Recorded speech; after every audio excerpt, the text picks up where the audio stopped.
fantastic. This is GT racing right now. He's got traction, he's got with the outside, both of them! Maloney!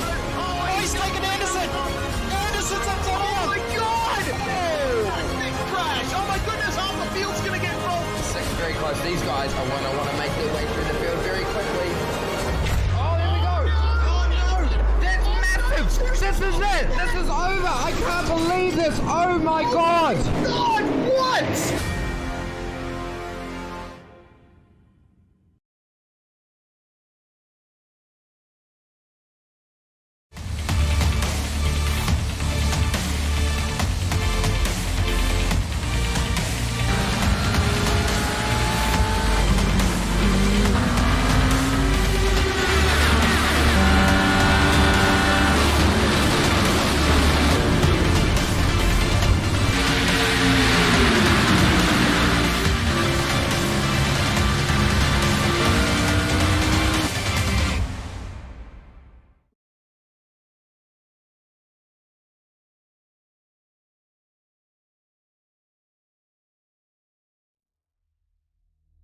Good evening and welcome back to SimSpeed TV. Here on a Thursday night means it's time for the simrigs.com AusPASS Sim Series to return. Fourth round of season number 6 for all these guys here with us tonight. My name is Daniel Yeaman and joined in the commentary box for the first time here for the AusPASS coverage and hopefully for the rest of the season. David Haynes alongside me and Jay Kennedy back in production tonight. David, great to have you with us here for the continuation of the season here as we're on to the next of our sprint rounds, and we've come to Sonoma Raceway in California, America. Yeah, good evening. An interesting track it is. Always deceptively brown on iRacing, but apparently part of the year the grass is greener. And it's definitely a challenging circuit for these kind of cars. That back section, very, very twisty, just continual S's there to strain the drivers and the tyres. And passing opportunities all need a little bit of bravery, I'd suspect. Yeah, they probably will indeed. So here's the layout in use tonight. This is labelled inside the sim as the long configuration, and in the iRacing UI layout, this is considered currently the iRacing NASCAR Cup configuration as for the time being. But well, that will probably change later this year, according to the real life NASCAR schedule adjusting. So. But here it is nevertheless, though, having a look at the circuit. So at the turn 4, sharp right-hander down into that infield loop section, and then up the drag strip to turn 6. Sorry, it's up to turn 7, my apologies. And then down the hill through the back S's complex, and then using the long hairpin at the end of the circuit to also means that the drivers will have that pit entry off to the left that they can swing around into, and we'll see cars down onto pit lane in both races, or both divisions that we've got here tonight once again. So pit lane will be busy aplenty here. Jump here now, look at the championship standings. So again, starting with the Pass 2 division up currently, well, we'll get to that in just a moment's time tonight.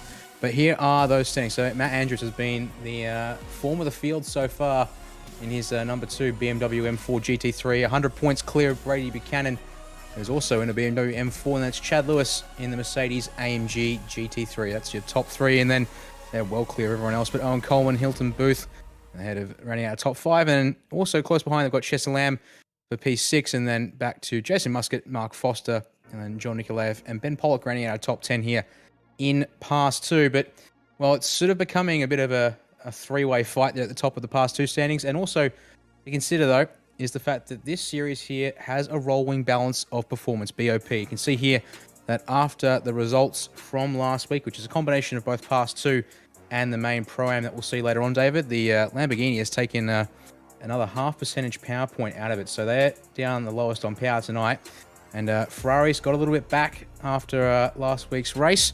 And then the BMW also given a power drop. In fact, the most power taken away there for that car out of the lot. Everyone else currently unchanged for the time being. So the dynamic BOP is something that I think is going to make for a good look for the rest of the season, David. And we'll see if that affects things much. But I would wager all the same that it should stay relatively similar in terms of who's at the front and who's fighting in that mid-pack. It might just see a couple of guys mixing up a little bit in a few places up and down the field. Yeah, those are little changes, potentially noticeable changes, but not drastic changes. You think about in the grand scheme of a GT3 car, 0.5% of power might be 3, 2.5, maybe only 2. It's not a gigantic amount of horsepower, and if you're not on the podium or not in the top 10, it's not going to be because of 0.5% of power. Indeed, yeah. It's going to take a lot more than small tweaks like that to make a difference. As we have a look here at the end of qualifying for Pass 2, and unfortunately there, a car absolutely sending it around backwards at the end of the lap there, David, as we have a look here at the 4:21 of Aaron Maguire, looking to try and improve on a 1 minute 30-point 222, and he does. Unfortunately, a single millisecond is all he's got improvement there, so that won't really shift him. But it's barely. He's actually only just missed out on improving. 132.18 from Matt Hardigan just then at the end of the session to get him just ahead. As we look at one of the final drivers on track, Hilton Booth in his 488 Ferrari, currently 17th place at the moment, looking to improve on a 130.16. He brings across the line, but unfortunately that's not going to improve there, David. Indeed, a 131 will not see him improve. Ben Pollock, 11th place currently on a 129.5, so field a little bit spread out here and looking to beat, 29.56. Can he get it done as he comes across the line here? 29.75 last time around, and unfortunately no. Quite off the pace there with his final run of 133. Rob Hill directly behind. Does go faster though. 128.542 is an improvement for the number 123 Mercedes. Up into top 5 position for that car there, David. I've got my handy dandy sectors timing screen up, and when you've not gone personal best in any of the 4 out of 5 mini sectors up until that point, didn't think an improvement was going to be likely for some of them, but that is qualifying locked in. That it is indeed. So we'll have a run through the grid now for you folks. Luke Turner has taken pole position tonight, and actually quite impressively. Usually would be with the Pro-Am field is where he usually lives, but unfortunately an injury means that he's driving with hand controls tonight, and has done an incredible job to get it up onto pole position. In fact, has absolutely blitzed the field here tonight. 127.46, 9/10 clear of P2 and the rest of the field here, David. So Simon Cox is the man alongside him at the front of the field, and here's number 64 Mercedes AMG. And then, yes, our Pass 2 championship leader, Matt Andrews, starting out of 3rd tonight with Chad Lewis, one of his championship rivals, alongside him in 4th. Rob Hill, another one of those Mercedes machines, out of P5. Brady Buchanan in P6, another one of the top 3 in the championship to keep an eye on tonight, I would say. And over the page, Jason Muscat out of P7, John Nikolaev alongside him in 8th, Hendrik Krasinga P9 with Jamie Blackman rounding out our top 10. Ben Pollock will start from 11th here tonight, and then Stuart Brown rounds out our top 12. So a 2-wide rolling start means row 7 is going to have Matt Tesoriero, Chester Lamb alongside there as well. Then row 8 with Troy Mortensen and Jesse White-Carrig. Row 9, Hilton Booth. We saw that Ferrari 488. A very handy number to help us remember as well on row 9 with Matt Hartigan. Rows behind them, Aaron Maguire and Aaron Thompson for an all-Aaron row 10. Greg Holmes and Reese Ashmore for row 11. For row 12, Simon Dwyer and Anthony Connors.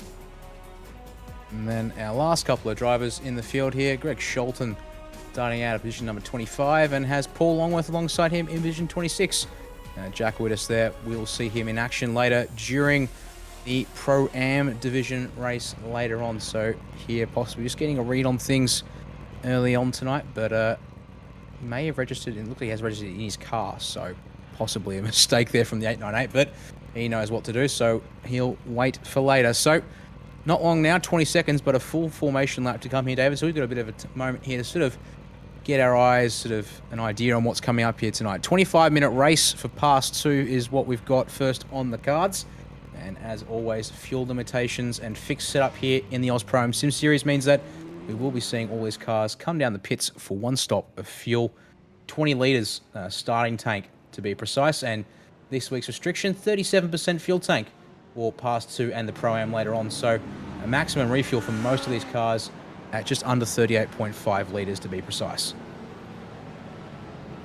And a weird kind of pit lane it is here, with a hairpin to negotiate before the pit lane speed limit starts, and then a big kink in the middle of the pit lane and the pit boxes either side of it. So There's this one weird quirk that always seems to happen is the pit box that you leave from in practice and qualifying can move when you get to this race session. Typically the pit boxes in the race decided based on the qualifying order.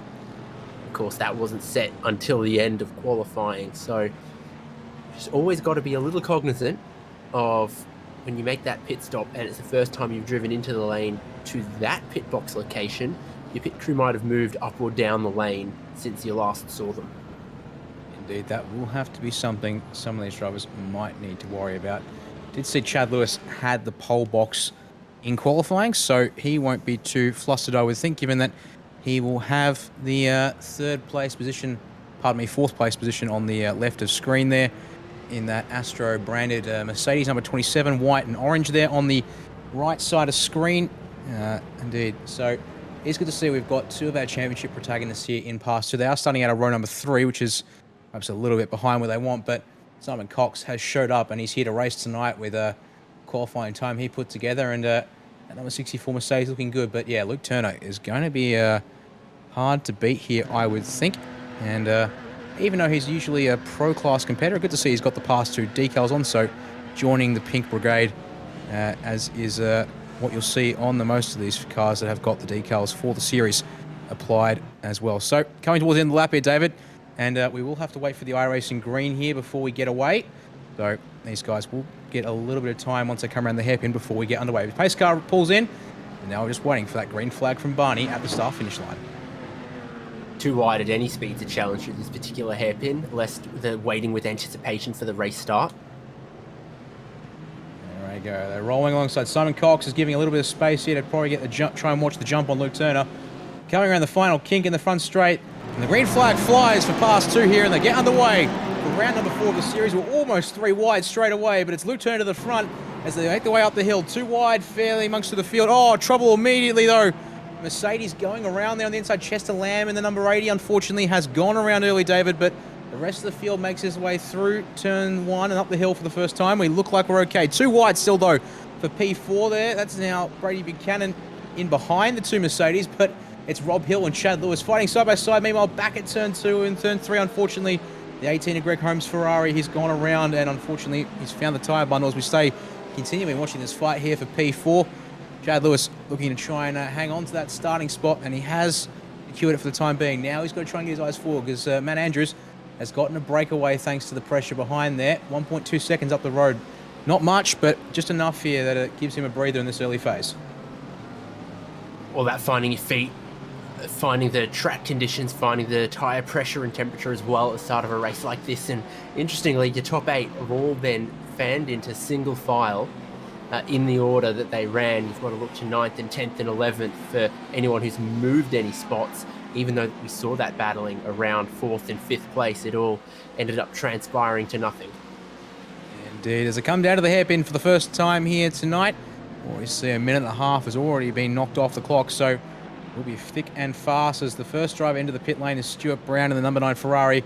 Unfortunately, mechanical black flag, the meatball, as we so affectionately call it, here on iRacing, has already bit him, so trouble there on that one of him, possibly involved with Chester Lamb or Greg Holmes. I'm not sure which at this stage. Hopefully you get a chance to look at that for you folks in the background as he brings his car into the lane, and it's a rough start for him, but if he can feel safe here, David, he might just be able to make it home, but it would probably be touch and go at this stage given the fuel tank restriction and the 25-minute race we've still got here, which is only 3 minutes in now as they make their way halfway around lap 2, and we keep a look here at Chad Lewis, who's actually completely cleared away from Rob Hill, and he's now getting onto the back of Matt Andrews once again. So here's why these two guys are at the front of the championship standings, but Luke Turner continuing to pull away up front. Yeah, absolutely, and those track conditions, very sunny, but just 24 in the air, 33 on track, not the most abrasive track conditions as we go to a replay. So back here at the very start of the race, we're going to see the number 9, that'll be Stuart Brown, and the number 80, Chester Lamb, as they make their way up the hill to turn 1. And unfortunately, oh dear, contact between those two drivers puts the number 9 Ferrari hard into the fence, and that will give you a mechanical black flag given the nature of those concrete walls. Oh no, live pitches, trouble for P2. Simon Cox Oh no, he's gone around and completely missed the braking zone. And he's got the car nose first into the tyre bundle. Oh, that is just absolute pain, David. He can't afford to back it up and risk the ire of the stewards, so he has to wait and watch the field go by. Just gets enough of it out. Oh, he's going to have to three-point it. That's even more painful for him, I would think. But, oh, he's parked it up for a second. Track should be clear, but he's going to wait here a little bit longer for one of the last cars, I would imagine. Really looks like he actually might have broken that steering. Quite possibly. See here. I think he's got none. I think that's a wheel problem. Yeah, indeed. That's a good observation. You wouldn't make a mistake like that and keep it parked up. So unfortunately, he is still down at the hairpin as we return to live pitches.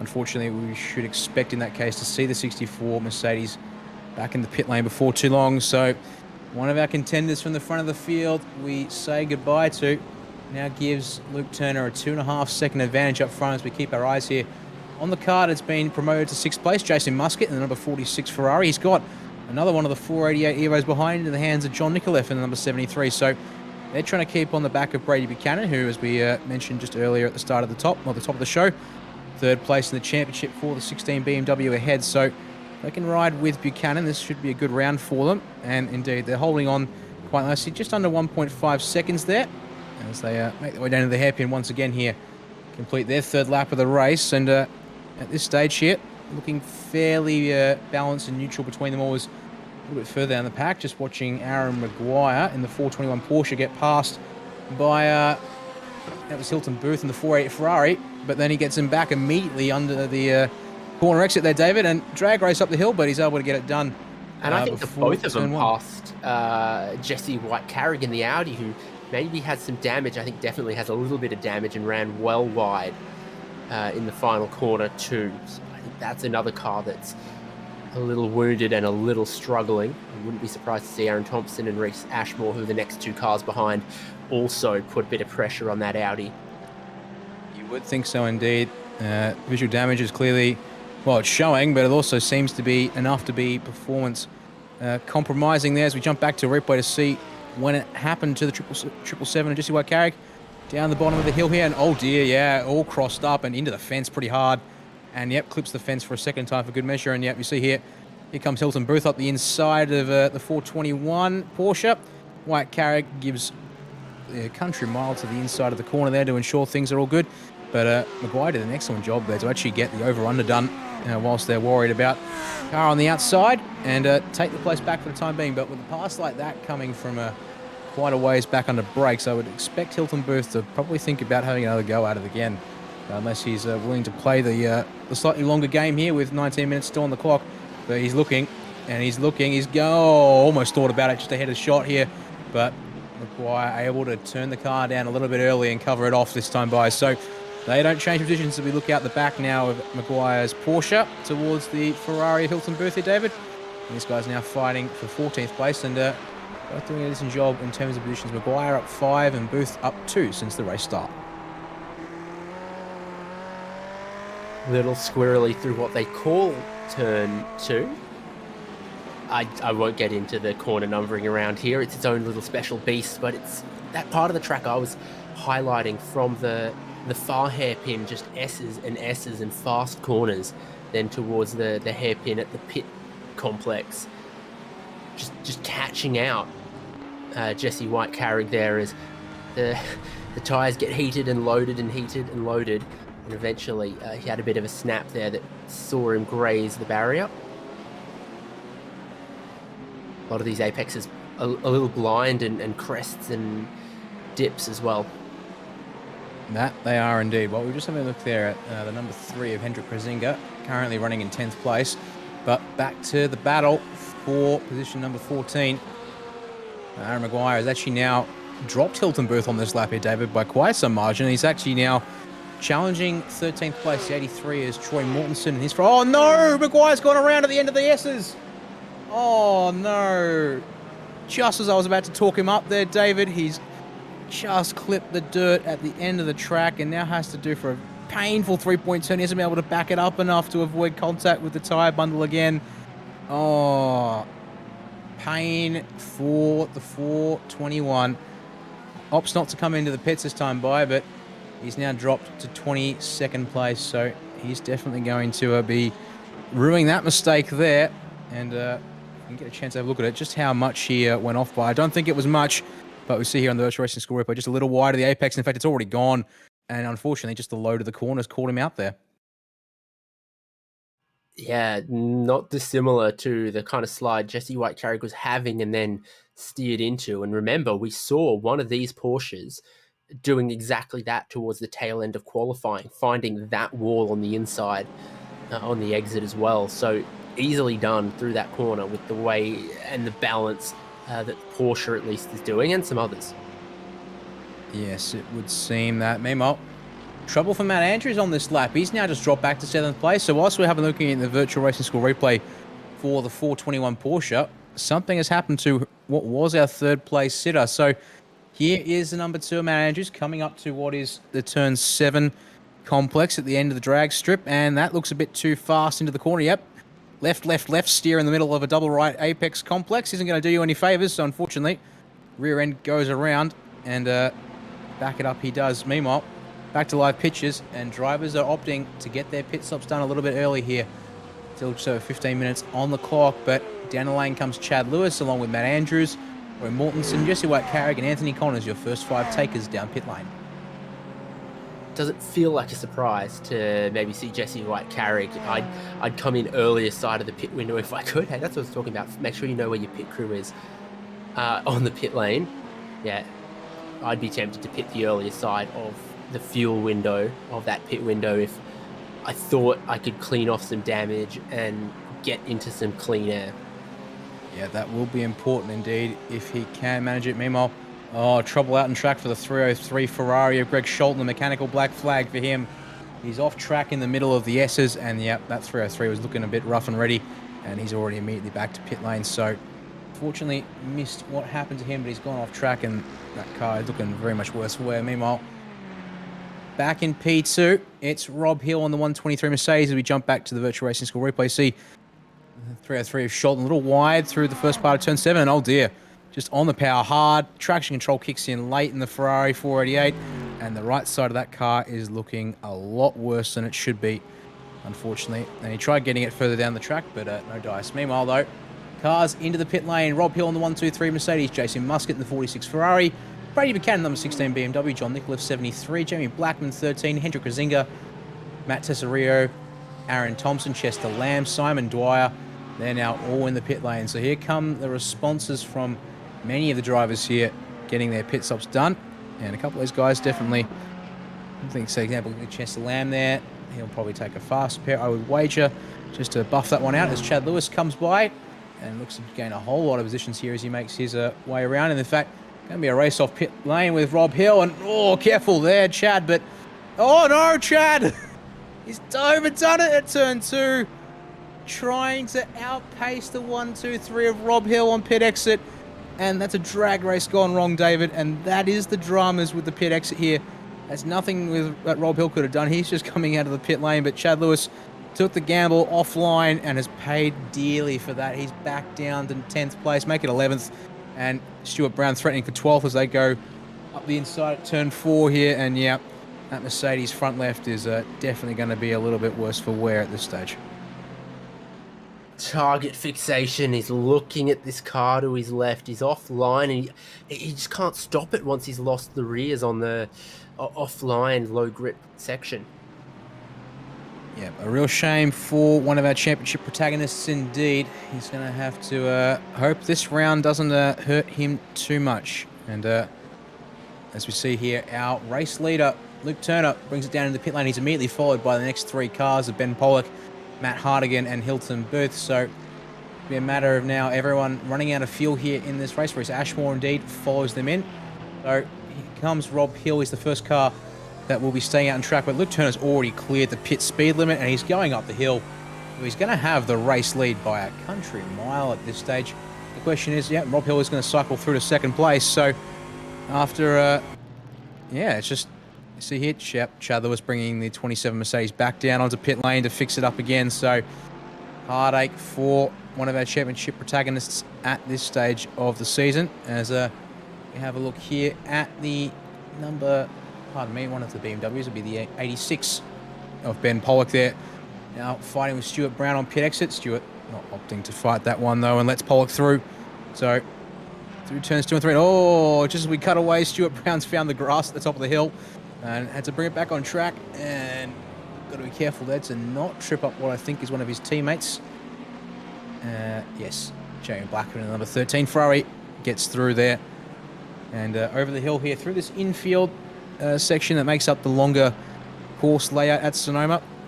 Plenty of loading through this section here as you come down the hill through that long left-hander that is turn 6 and down onto the drag strip. So if we were doing a longer race here, it's a place you'd want to be worried about in terms of perhaps the tyre wear. But for a short sprint race like this, nothing too much to worry about at this stage. And, well, not at any point coming up during this race here with 11 minutes left on the clock here, David.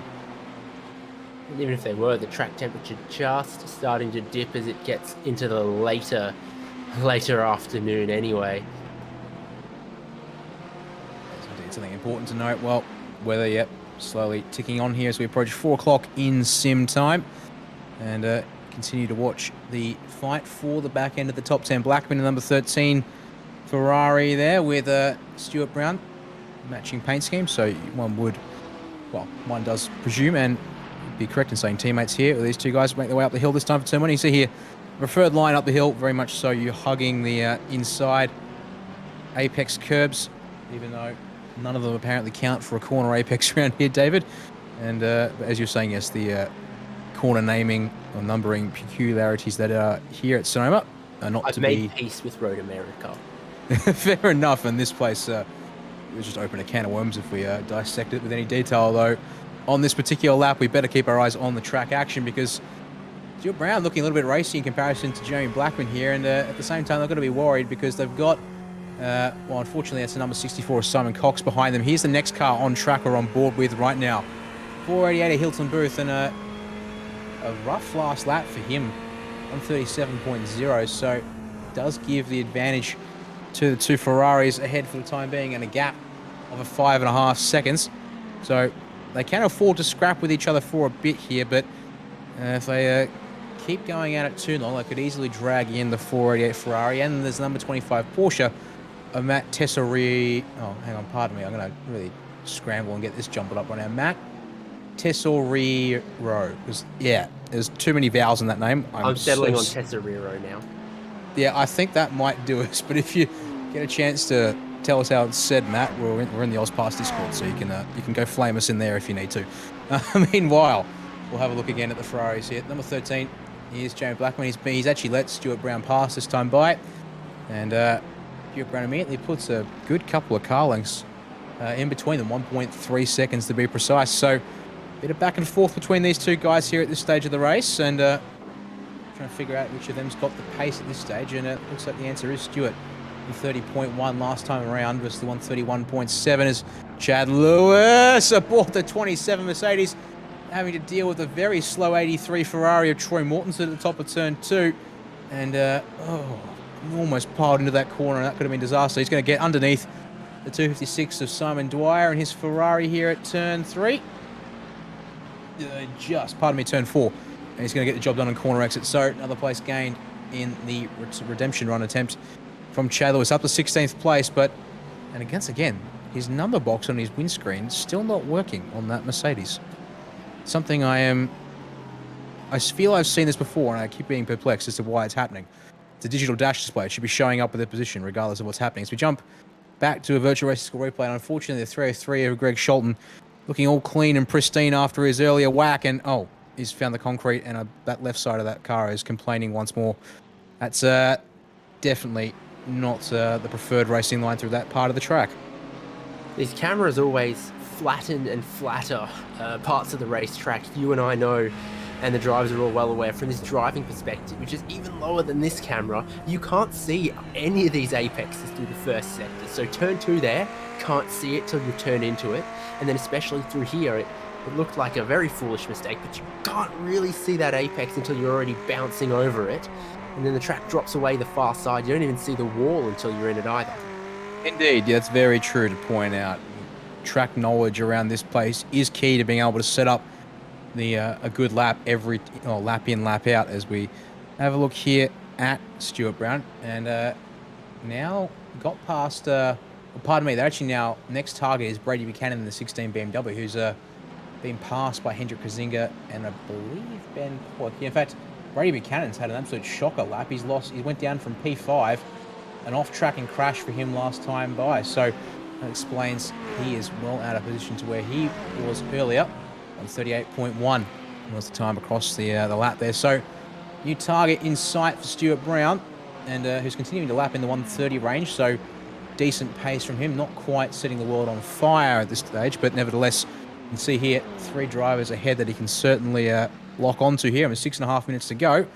Should have a good chance. Let's take a look at what happened to the 16 of Buchanan, pardon me, and oh dear, that's not going to do any favours. Oh, thankfully, it snaps back the other way into the open drag strip, David. So that's just a lot of lost time and no damage to his BMW at this stage.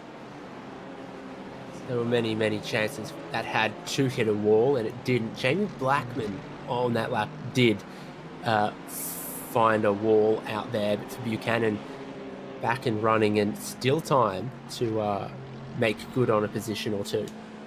He should be able to indeed. He's been one of the front runners for this season. You can see he's already pressuring the back of Hendrik Krasinga through turns 4 and 5 as we come through the infield section. Still 5.5 minutes on the clock, but well, the race leader is heading down the hill through the back end S's, so I'd say we've got ourselves at least 3 laps. We might squeak a 4th further lap in here at this stage, but continue to watch the fight here for just inside the top 10. Meanwhile, here is indeed what happened to the number 13 of Jamie Blackman last time around. So coming through that downhill S's, as we were saying there, David, and that's a little wide. That's not going to do him any favours. So he goes wide, and oh, the tyre bundle says, I'm taking your car as a gift.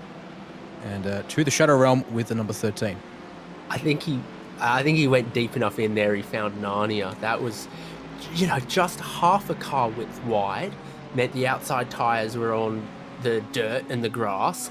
Meant that the car was a whole car width wide, fully on the dirt and the grass, and then a bump, and nothing you can do there. So there is a couple of corners around here we have seen small mistakes go very, very punished. Yes, we have indeed. Well, back to live pictures, and here is the hot battle on track, and it's the fight for P2 in this race.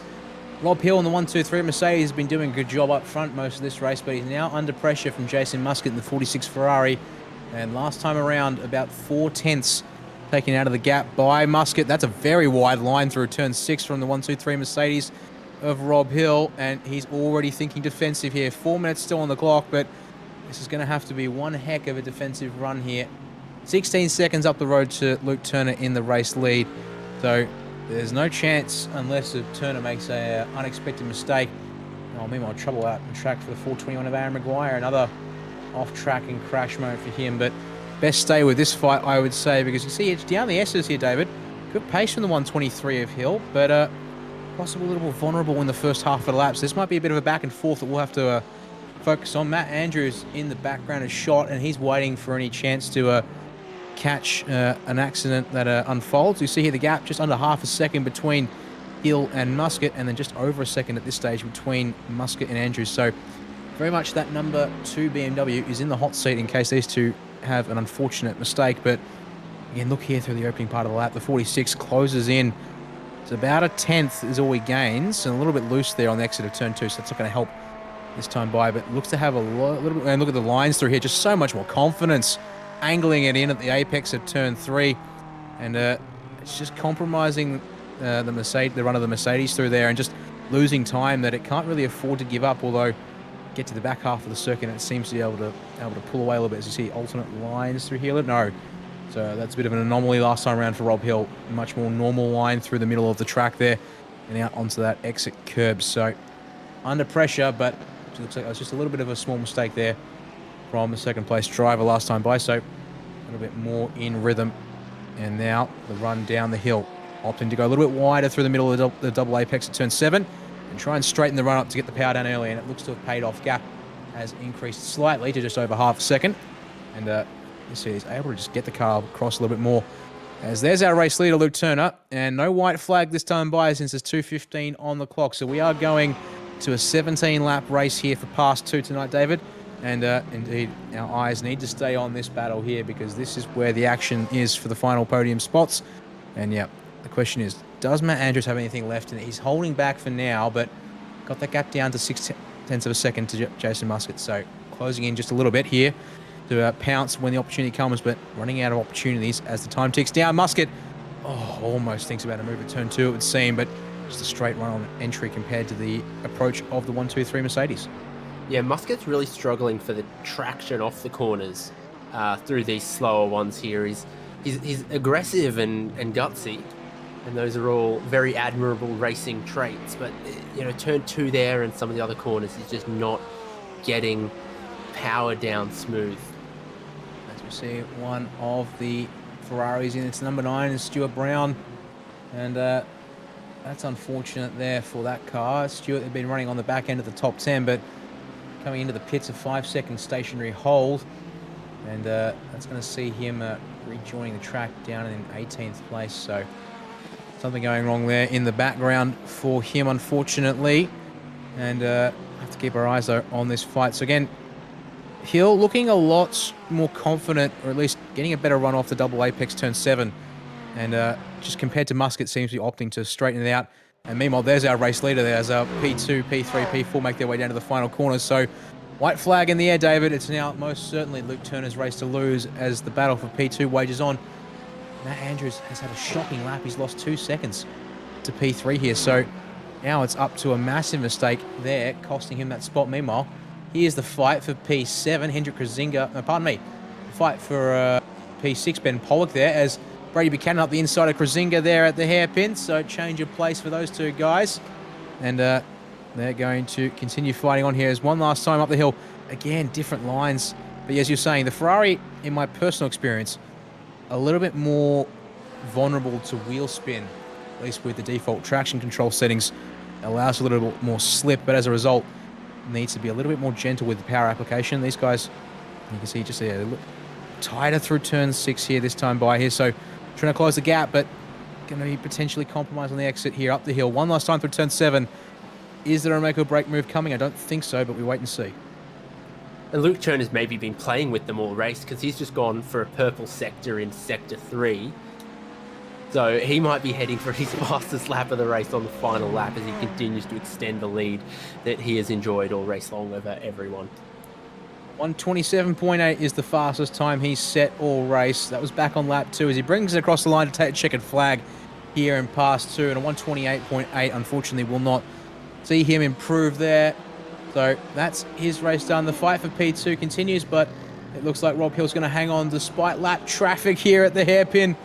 4:21 of Aaron Maguire was almost going to make that a problem there, but they're going to come across the line as they were at the start of the lap. Mercedes leads Ferrari, and oh no, Matt Andrews, he's dropped back to P5. He's out of fuel. Oh no, a critical mistake from the championship leader in pass 2. He's going to drop out of the top. Well, he's out of top 5. Here we go. Oh, Krasinga comes through. Teammate slams into the back of him, but they're going to both lose spots as a result here. And so Andrews, was challenging for a podium spot. That must be why he backed off. He was pretty wide in the hairpin, just here with this lot. Oh, it's me, yeah. Well, we're just trying to keep our eyes on everything, it would seem, as we watch there.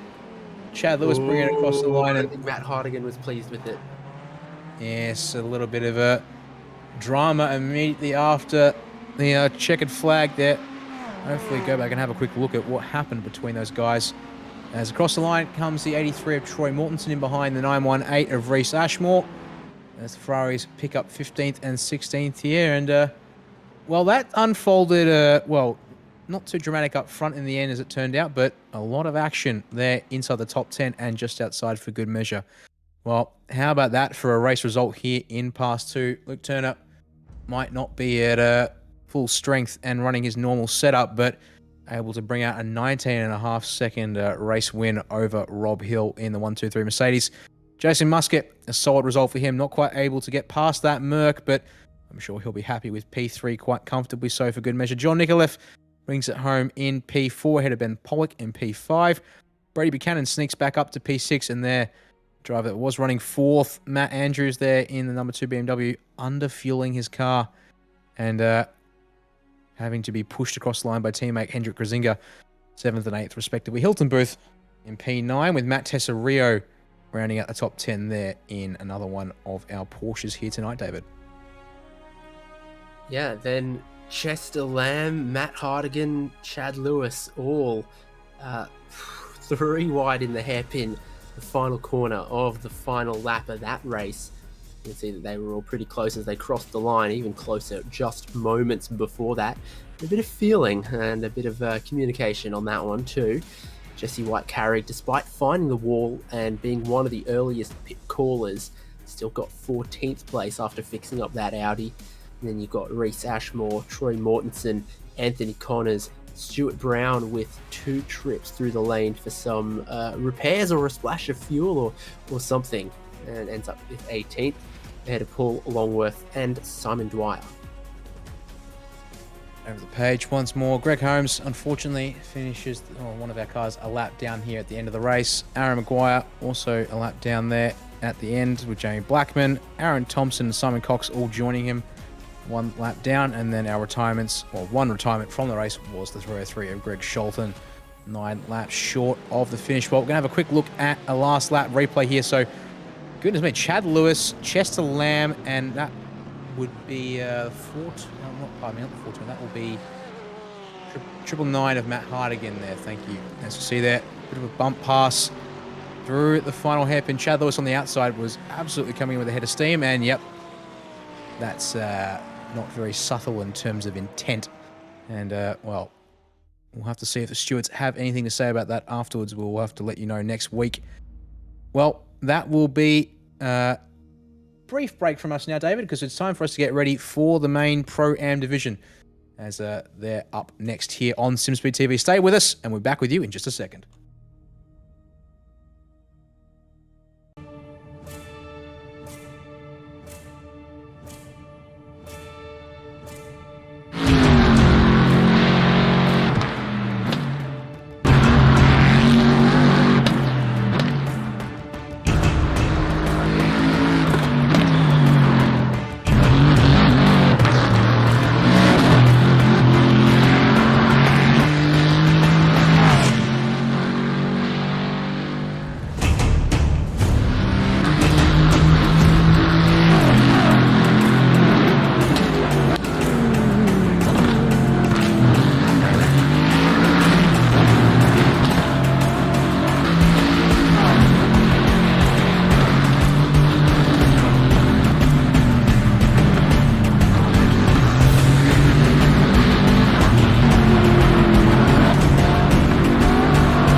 Welcome back to the simrigs.com Oz Pro-Am Sim Series, round number 4 of season number 6 here tonight from Sonoma Raceway, or the virtual Sonoma in California. USA. My name is Daniel Yeaman with David Haynes alongside me in the commentary box and Jay Kennedy on production as we quickly jump to the Pro and Am Championship standings after round number 3 last week. Jack Whittis in the 898 Ferrari currently still out in front despite a slightly rougher round compared to what he's enjoyed so far this season, David, but pretty comfortably out in front, nearly 200 points clear of Ross Rizzo for Trans-Tasman Racing, and Dennis Gaderick coming up, bringing it up in 3rd place, not too far behind Ross though, so tight fight for P2 in the standings at the moment, and then Calix Poon up to P4 after a good round last week. Adam Funzo P5, just ahead of Lachlan Capel in P6. Sebastian Vandel, after being promoted to Pro Class just 2 rounds into the championship, is 7th in Pro after a promotion, so clearly well-deserved there for the young man. John Merritt just behind him in 8th. Daniel Webster coming home 9th, and then Jeff Connell, one of our the defending series champion. Unfortunately, tech issues for him mean that the number 1 McLaren was out of action last week, so definitely not quite the way he would want his as a race this early in the season to go. So he's a little bit further back than where he would want and where his pace would normally suggest he'd be. And that's where things are. And then on the other side of things, here are the AM standings. And I'll let you run through this, David, here real quick.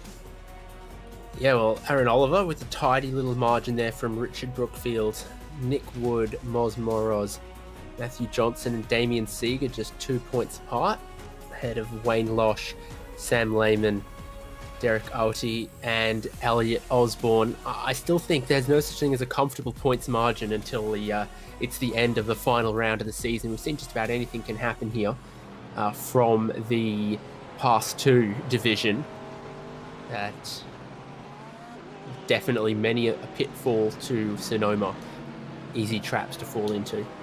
Indeed. Speaking of pro class drivers, and there is our defending series champ, the number 1 of Jeff Connell, and as we were, I was just mentioning there, unfortunately for him, not able to take part in the racing last week from Imola due to technical problems, so a little bit back on his championship position in terms of where he'd probably realistically put himself, but has bounced back pretty strongly at the moment. P4 in qualifying, as you see there, just under 4 minutes left on the clock for these guys, and tonight here it's the sprint round format once again, David, so we've got a 10-minute opening race for these guys. So that is going to be fast and furious if anything is to go by based on what we've seen in this series so far. And then a 40-minute main event, which means we'll be seeing 2 pit stops out of this field tonight given the starting fuel and tank restrictions. As you see here, Connell, you've been wanting to get that lap done, but traffic coming in at the final hairpin. Blake Urquhart in the 777 BMW, I think, was on a lap of his own, but Connell had a full head of steam up, but does still set a lap time and improves on his previous best, but it's not enough to jump up the order here.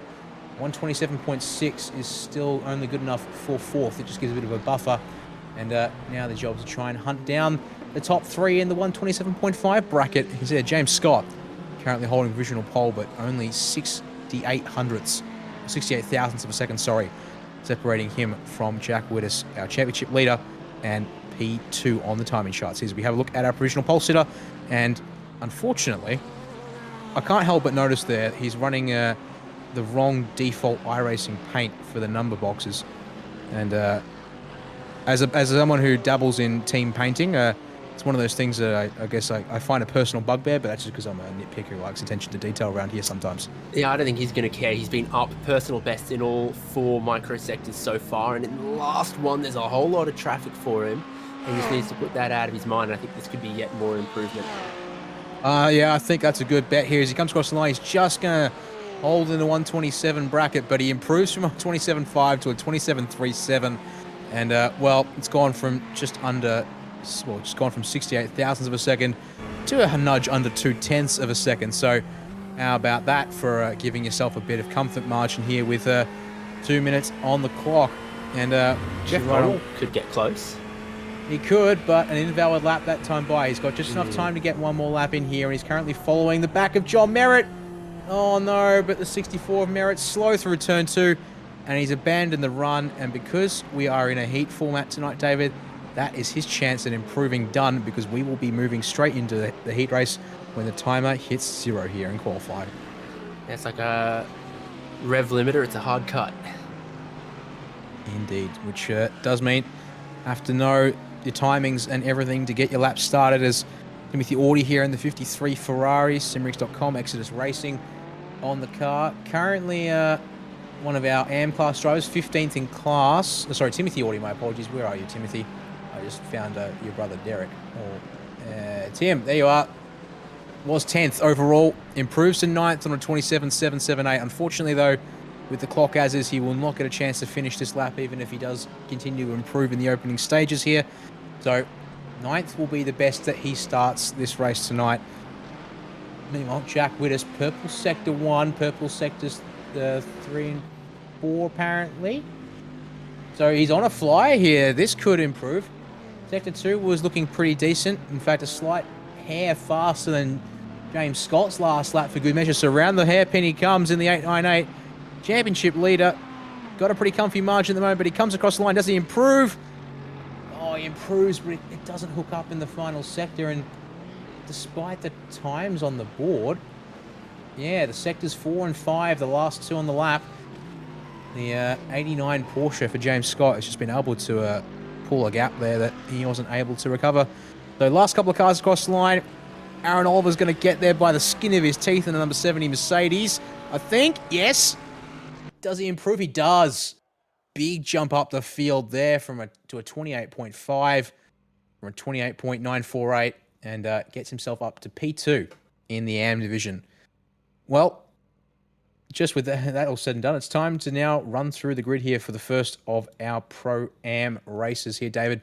10 minutes going to be on the clock for this one, so Fast and Furious is the name of the game. But starting us from the front of the field, it will be James Scott. See, they're able to get ahead of Jack Wittes for the race start. But last week, James Scott got penalised for going too soon when he got pole position here in the series. So needs to be careful not to jump before the iRacing green here. He'll be starting on the inside with Wittes alongside him on the outside. Ross Rizzo starting at a P3 with Jeff Connor alongside him for P4.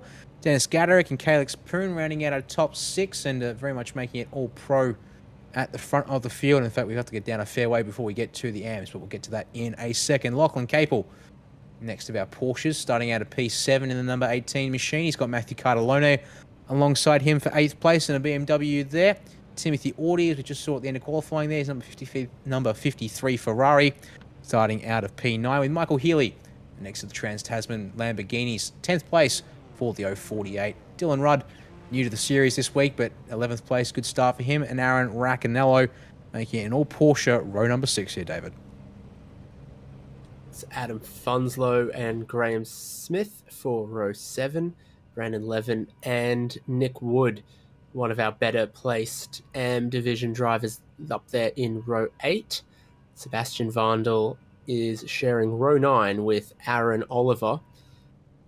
Time-wise, not far behind Nick Wood, and they'll be fighting for a little bit of class honours there. You've got Jai Potts and Matthew Johnson, Christopher Henn and Richard Brookfield, Liam Caplice and Sam Lehman, as you start to get into a lot more of those A-designated drivers.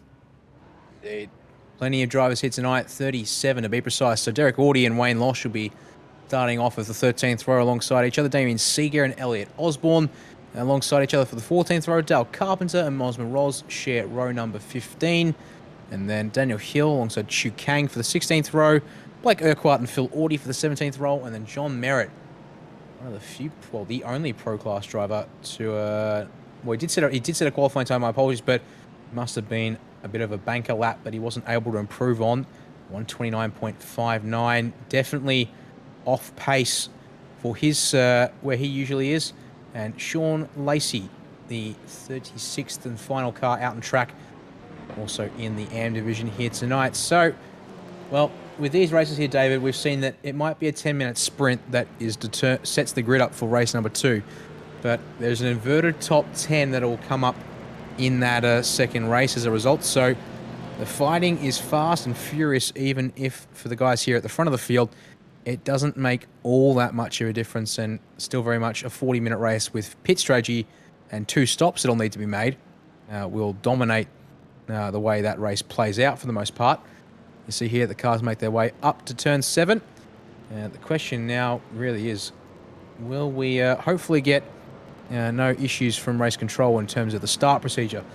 As James Scott took the pole last week in Imola, and then unfortunately proceeded to go once the safety car pulled in, which was effectively a jump start by the Oz Pro-Am rules. While it certainly isn't a jump start by iRacing rules, the extra set of rules in place here from Oz Pro means that we'll need to wait for these guys to get the green flag from Barney at the start-finish line here. So patience is the name of the game when we get this one underway.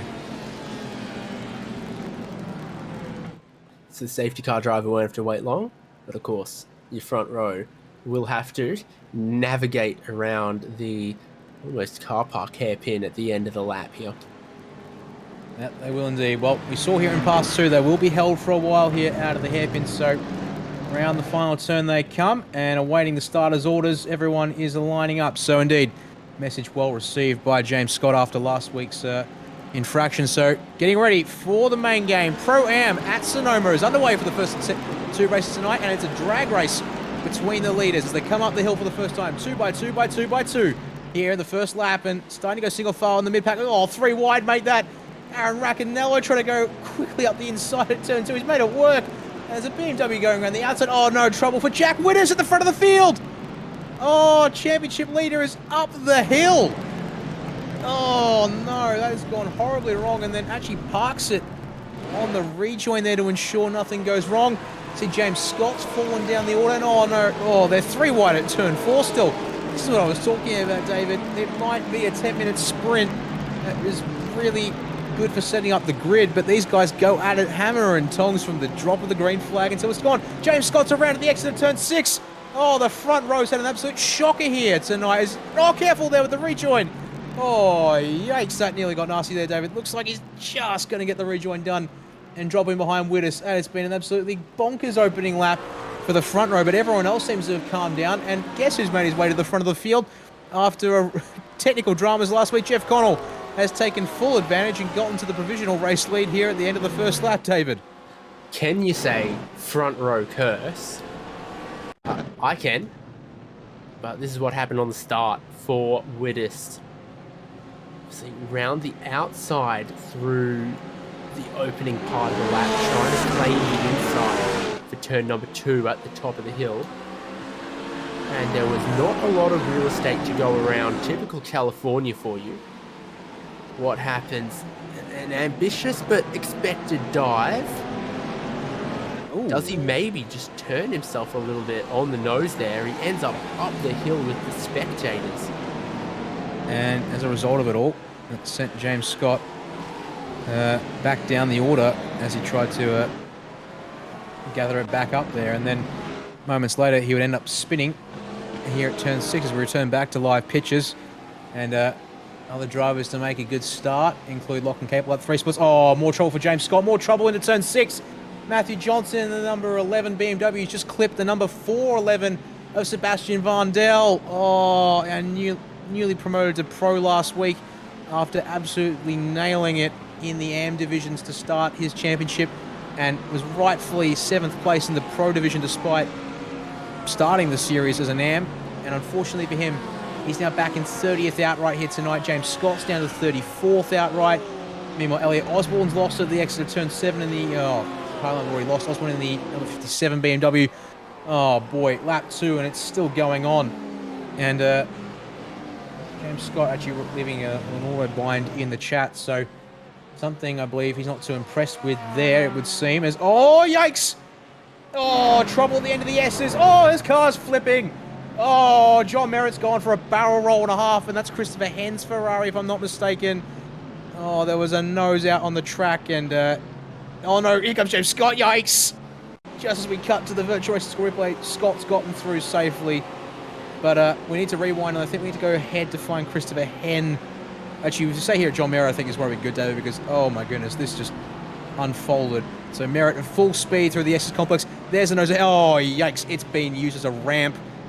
And Merritt's Mercedes did not appreciate that in the slightest. And then here was James Scott after all of this, and then that's not so bad. But oh, here comes John Merritt going for the pit entry. Scott has to dive across the cones. And, oh boy, Christopher Hens just made it back to pit lane himself. Merritt's fixed his car up and is returning to the circuit. Oh my goodness, it's gone absolutely nuts here. Just taking stock of who still is in the top 10? Maybe we should, yes. That's probably a good idea. So how about we run through it here, because you can see the race is approaching halfway done here. So Jeff Connell has jumped up from 4th to 1st. Ross Rizzo up to 2nd. Calix Poon up to 3rd. Lachlan Capel up to 4th, as we see here on screen. In fact, Capel up behind Calix Poon, so could easily challenge there for that podium spot. Cardellone in behind in 5th, with Dennis Gaderick, the first driver to have lost a spot inside the top 10, but he's still 6th place. Tim Audi up to 7th. Aaron Raccanello, the biggest mover, no, pardon me, he's up 4 spots into 8th, but Graham Smith behind him has gained 5 spots to 9th. He's just going to lose a spot, though, as he catches the grass on the inside of turn 2, so make that 4 spots up and into 10th for the number 10. And Michael Healy, the last driver that I was going to get to, has now gained 1 spot and is up to 9th in the 048 Lamborghini, as we had a look out the rear of his car there. A little loose through turn 3 that time by, and allows Smith to jump on the back end. And then Dylan Rudd and then Funzo are effectively part of the back end of the top 10 for good measure. Dylan Rudd's been able to hold on to his starting spot despite all the dramas, and Funzo up 1 spot for good measure. And then I'll keep going, because 13th place is our AM class leader in the hands of Nick Wood, but Brandon Levin behind in the number 99, a pro class entry, has decided to take that spot off him with immediate effect at turn 7. So Wood will slot back into 14th place, and then it's AM class down to 21st from there. So that's how things play out. Jack Wittes on the recovery drive is up to 22nd outright, and that puts him 20th in class. And then James Scott is still back in 31st outright and 15th in class. Pardon me, Wittes is 14th in class. Scott, looking at my information a little bit wrong there. That's not going to do me any favours here, David. Or do Jack Wittes and James Scott any favours either. So this is the battle around that top 10 kind of area. Dylan Rudd outside looking in. And that was a mighty wiggle from that BMW in front. It was indeed, as we watch these cars riding up the hill here. Not long left in this race, 3.5 minutes, and Rudd very close that time by into turn 4, but nothing coming of it on this lap here. So going to have to try and find another angle of attack somewhere on in the lap. And I will admit I can't help but notice it's another car with... oh no, spin and smoke. Oh, that's the 048, I think, of Michael Healy. Yes, it is. Oh, he's looking to back it up, but he's going to have to 3-point turn it off of turn number 6 there. And another car caught out here. We didn't see too many drivers spin in the AM division through that corner, so I would argue, well, perhaps a little bit unexpected, but we ride on board now with Lachlan Capel.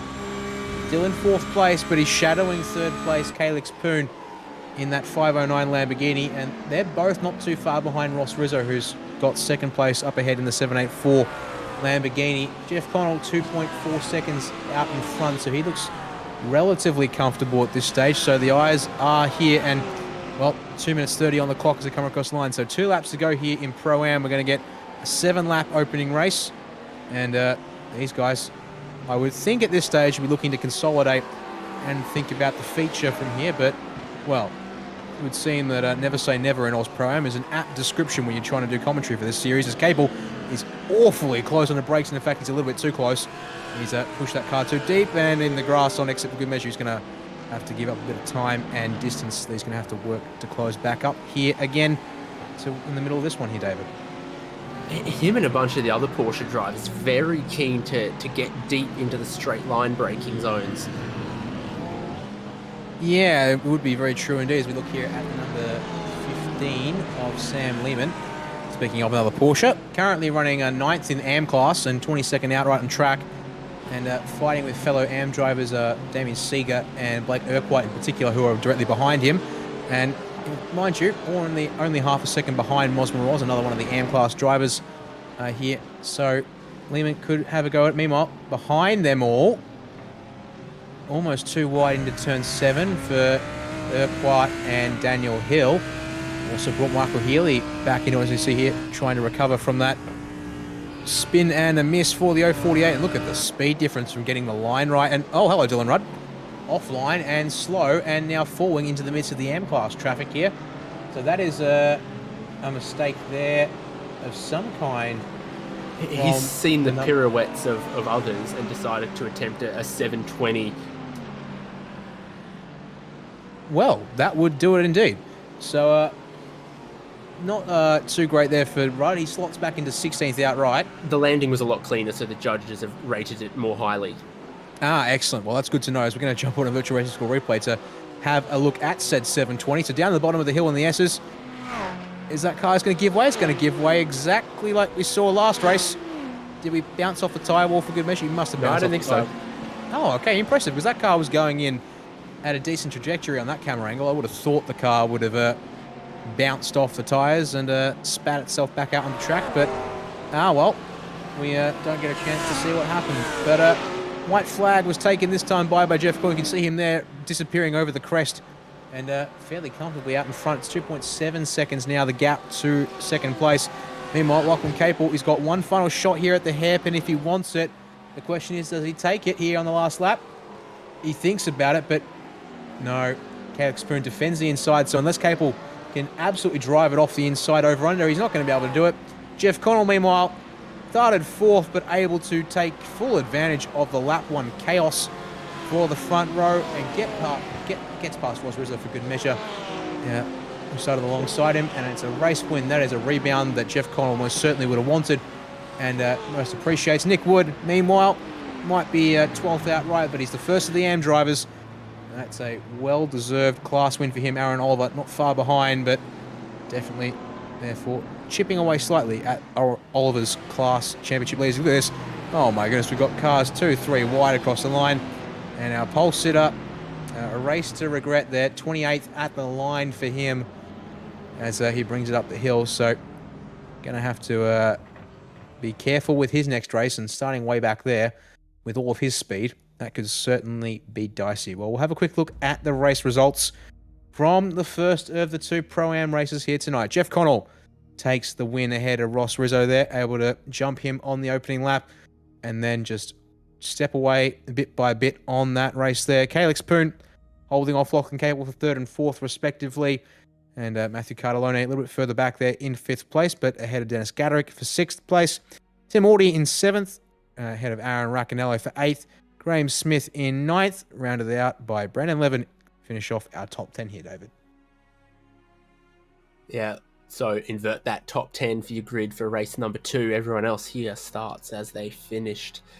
So Adam Funslow in 11th. Nick Wood, like we said, up the front of AM, along with the next bevy of drivers: Aaron Oliver, Matthew Johnson, Richard Brookfield, Dylan Rudd, Jai Potts, Liam Caplice, Shaq Widdis, Wayne Losh. Page once more, 21st place went to Sam Lehman there, and then Damien Seeger behind him in 22nd. Miles Morales just fending off Blake Urquhart there at the end for 23rd, who was only just holding off Michael Healy for 24th there in the end of it all. So 25th is where the 048 ends up amongst all of that. Daniel Hill, 26th place for him, ahead of Chu Kang in 27th. James Scott, 28th place in the end. So fastest man around here in one lap's got a lot of work to do if he wants to be able to pull a result back out of this one here tonight. Elliot Osborne for 29th, and Phil Audie rounds out our top 30 here, David, and eases with just a couple more drivers over the page. Sean Lacey in 31st, Dale Carpenter in 32nd, Sebastian Vandel, a race to forget for him, unfortunately. Second round as a pro has not gone so well. 33rd for him. Derek Audie in 44th, John Merritt, another race that he would struggle with it here. 35th, Christopher Henn, 36th, and then Nick Buxton, didn't actually take the grid, and 37th is what he scored at, but I do not believe we'll be seeing him here tonight. Well, in the midst of the warm-up session now, David, and just a chance for us to take a breather here, I think. So 40 minutes on the clock, but with 20 litres in the tank to start this one, and a 37, or about 38 litre tank for these cars on refuel tonight. going to see 2 pit stops from these guys with a 40-minute race coming up in just 3 minutes' time. Yeah, it's going to be an interesting one. Like you say, bizarre little pit entry here. What we haven't done at any point so far is actually follow any of the cars as they go through that pit entry, because you go through the hairpin around the outside and it is narrow, like a street circuit, but narrower. And there is time won and lost, and we've occasionally seen some cars bin it. Yeah, we have. It was actually, to be honest, surprising to see how many incidents we saw here. But it's a track that certainly encourages you to push the limits and then punishes you heavily for abusing said limits here. And the Oz Prime Sim Series has to be one of the most competitive GT3 leagues I've seen in recent history on iRacing. And these guys have to work for every place they can get. As we have a look here at that monumental wreck, which I'm informed by Director Jay Kennedy is going to make for prime iRacing, not top 10 highlights here. And have a look at the barrel roll and launch for the 64 of John Merritt. Christopher Hen's Ferrari has been used as a launching ramp, and that's a beautiful nose-up dive. And continues with the double twist, I think we can call that one, David. And we're gonna get a roof down landing, so might take points away from that one. Actually, no, he's going to land on his nose. He's going to land on the nose. And look at that. In fact, it's going for 2.5, even 3 turns. And then flips back up, goes for a mini barrel roll as we have a look at the nausea-inducing on board. In fact, it's going to complete a full 360 and then, bounce back over again, unfortunately. So that's rough. I was hoping we was going to give, say, points for absolutely nailing the miniature roll. And then here comes pit entry, and hello, there's the 89 of James Scott coming through, trying to mind his own business. And AMG V8 power plant on display for us all. The bonnet removed. And turn your eyes away if you're a little bit shy of a Mercedes AMG motor. So that was a wreck to remember there. And most of the drivers opting not to head out on track here in the warm-up, unfortunately. Nick Woods just brought it back down the pit lane. And 30 seconds on the clock, so it's been a chance for everyone just, I think, to take a moment. More importantly, just confirm fuel strategies for this race. 20 litres starting fuel. Based on that opening race, we know it'll get them at least 7 laps into this one here. And then from there, you can expect to see 2 stops. So we take another look at the pit entry here at Sonoma Raceway. This is probably where I've made my mistakes in the pit entry, because I've only just realised there's a 3, 2, 1 countdown to the pit lane speed limit marked on the outside wall of pit entry. Yes, it would certainly help in terms of reference markers. And you can look out here to the and then up the hill to the circuit. And there is the end of the warm-up session. So, yeah, that pit entry is going to be important for the Pro-Am field here tonight. And, well, it's time to have a chat and have a look at the grid. So, as we said, inverted top 10. So, Brandon Levin gets the pole position for this one here tonight for the main event. Graham Smith will be alongside him in P2. Aaron Raccanello in P3. Timothy Audi P4. Dennis Gaderick P5. Matthew Cartalone out of P6 will be Lachlan Capel in 7th. Calix Poon P8, Ross Rizzo P9, and Jeff Connell, race winner, back in P10. And Adam Fonzo P11, and so on and so forth, matching the results from race 1, which means we've got Nick Wood there out of 12th place, and the first of our AM class drivers once again. There's a quick fire through here, David. Of course, these guys, a couple of drivers we'll have to watch out for. Jack Widders will be out of 19th place. So just over the page from here in behind Liam Caplice. The 898 Ferrari championship leader going into tonight, and a comfortable lead for good measure. But after that race there, could certainly have had that advantage cut away. Michael Healy out of 25th place, another driver that's out of position. And a cat amongst the pigeons, I would say, quite possibly. And then James Scott, 28th place. And Sebastian Vandal in 33rd. Drivers who are definitely looking to make moves here in this race, so that hopefully they make them smart, because this track is going to be a wild ride. It's a wild ride to hot lap and try and do it quickly. on your own terms. But if you've got pressure from behind and drivers trying to press for every advantage they can get, this could easily get messy. So going to need a lot of heads-up driving from drivers up and down the field here for this main event. And getting darker and cooler as the evening goes on as well. You notice that just having, sort of stepped away, looked away for a couple of minutes between heat number 1 and this main feature race right now. It is a very beautiful orange glow. The headlights ever so noticeable across all these cars. I'll point out that all the Lamborghinis have got their endurance lights fitted as well. Yes, indeed. Well, that'll help them light up the night. If they got that 4-wheel drive light bar special it's on at the moment. Yeah, well, apparently Lamborghini opting to fit substandard headlights in as a part of the standard package. So gonna need all the assistance we can get. And well, interesting to see that actually the McLaren in behind there of Jeff Connell, that was not a lot of headlights from that car in contrast to the other. In fact, look at that. In fact, Jeff Connell's car, the only one around without headlights currently on, which is a bit interesting because they're meant to all be automatically on at the same time. You see at the BMWs and the Mercedes have got their headlights on.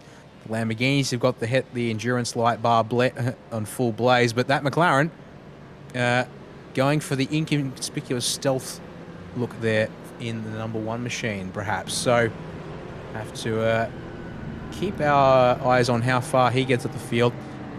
Starting out at 10th, he's in prime position to get a couple of spots here on the start. He'll have the inside of turn 2, and that should be a good place to go. As the safety car's pulled off here, David, so time for the field to form up here and get ready for 40 minutes of action in GT3. Brandon Levin, Graham Smith off the front row. Which of them is going to take the lead here at turn 2? Levin's been given a bit of a half car length.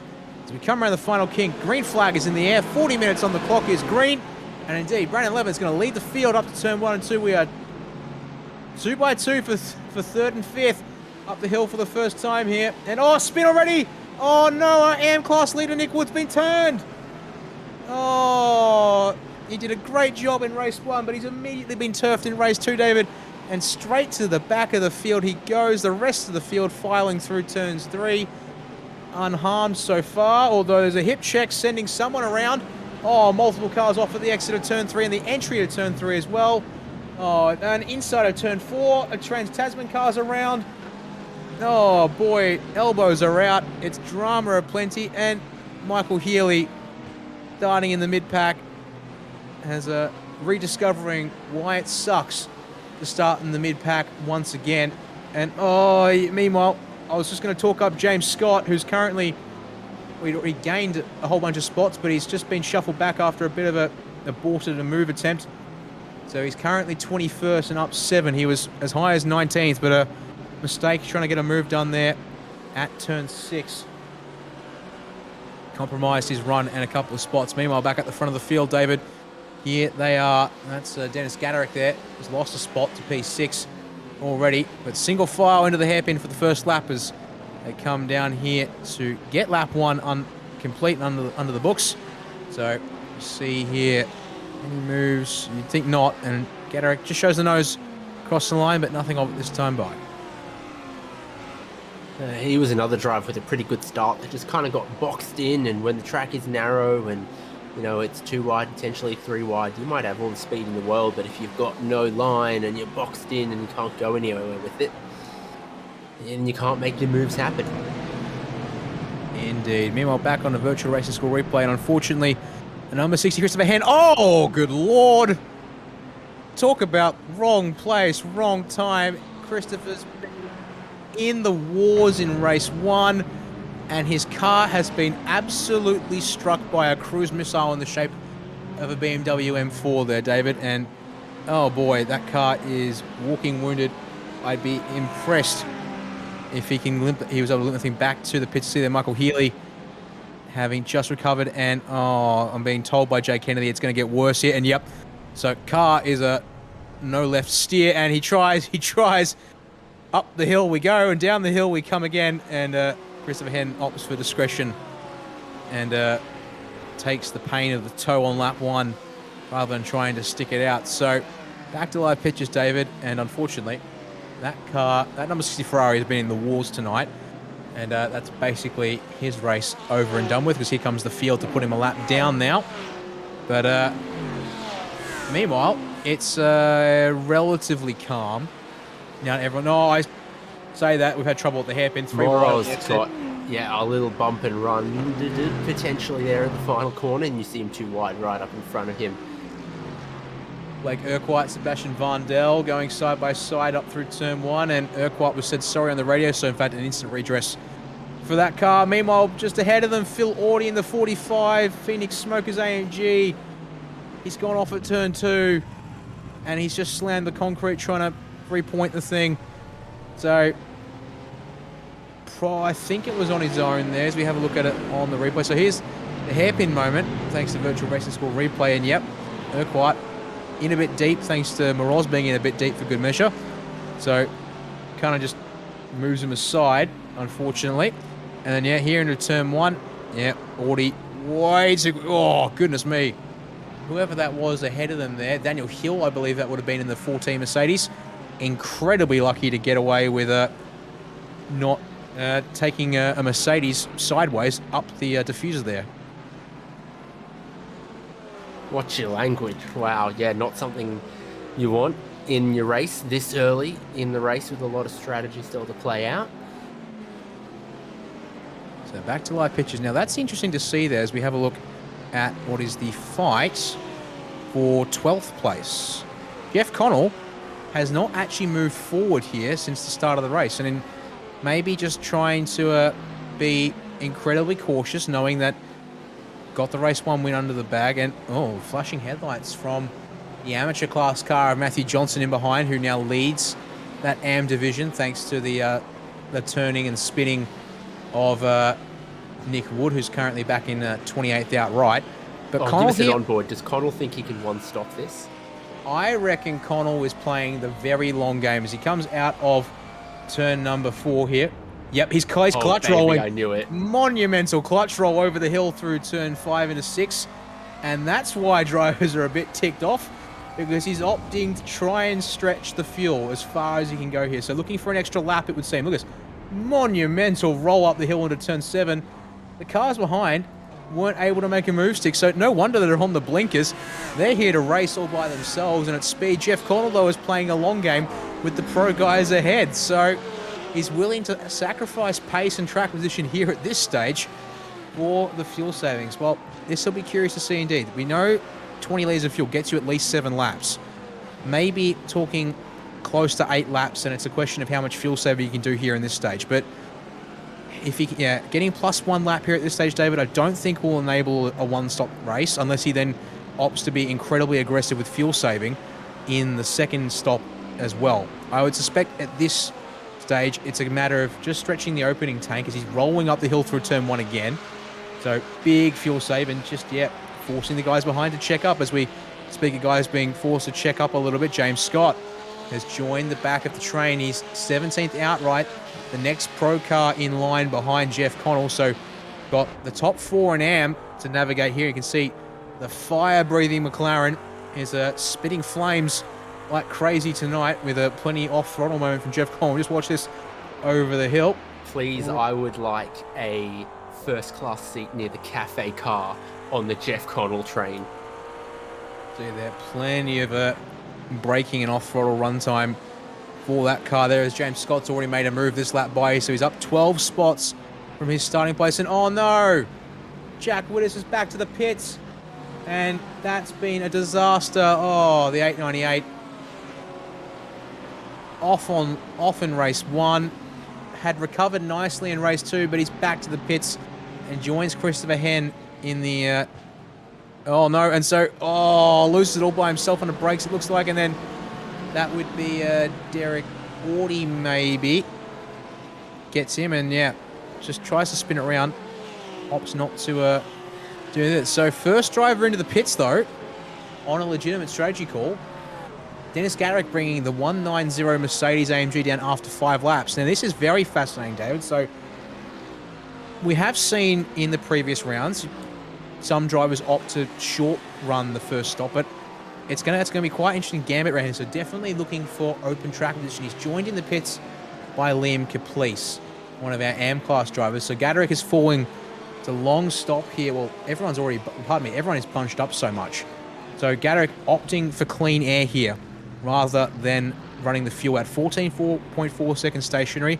One would think that absolutely has to be refueling the tank to the full, but he's now got about 8 seconds of clean air up the road. So now that's the go time for him. He's got to put the hammer down and force everyone to respond to him as we look back to a battle for 8th place. Adam Funslow trying to hold off Calix Poon here as they're fighting there amongst the pro guys. They've got Dylan Rudd just behind in 10th. Meanwhile, Jeff Connell still holds on to, well, now holds 11th spot on track. And he's still just had a shot, but at the back of picture for a moment there while we focus here on this battle for 8th, 9th, and 10th. Meanwhile, Matthew Cartalone having half a nose at Aaron Racanello up ahead into the hairpin, but nothing of it this time by. So all these pro guys continuing on as they were, and Jack Widders has opted to not only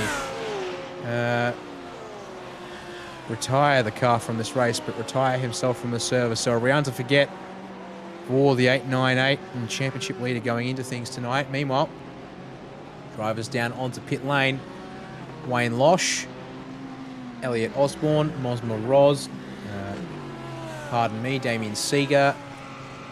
They are your pitters this time by. So you can see here the split pit lane at Sonoma means a couple of guys do have boxes before the timing line. A couple of guys after the timing line. Meanwhile, back up the front of the field here, David, with Lachlan Capel currently running in 6th place. James Scott is just redressing something as well. He's been a little naughty and obviously realised it. Let's have a look and see if... Oh, a pass and a driver then crashed.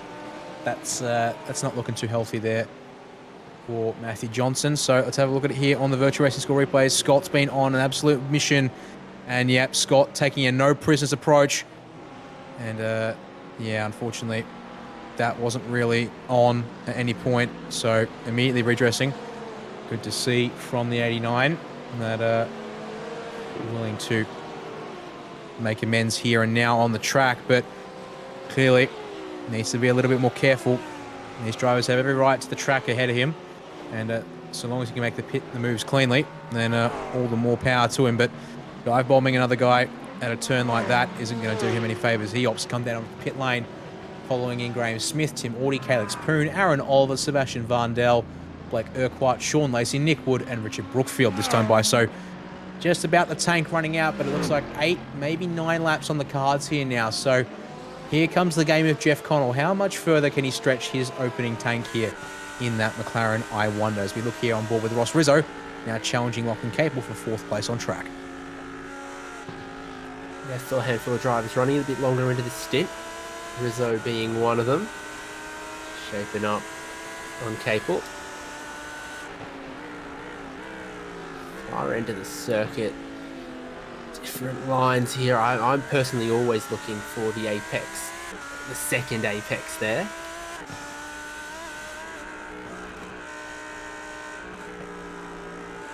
Looking low, this gives you a good appreciation of the driver's eye line. Again, you don't quite know where that curb is all the way to the left-hand side until you're there.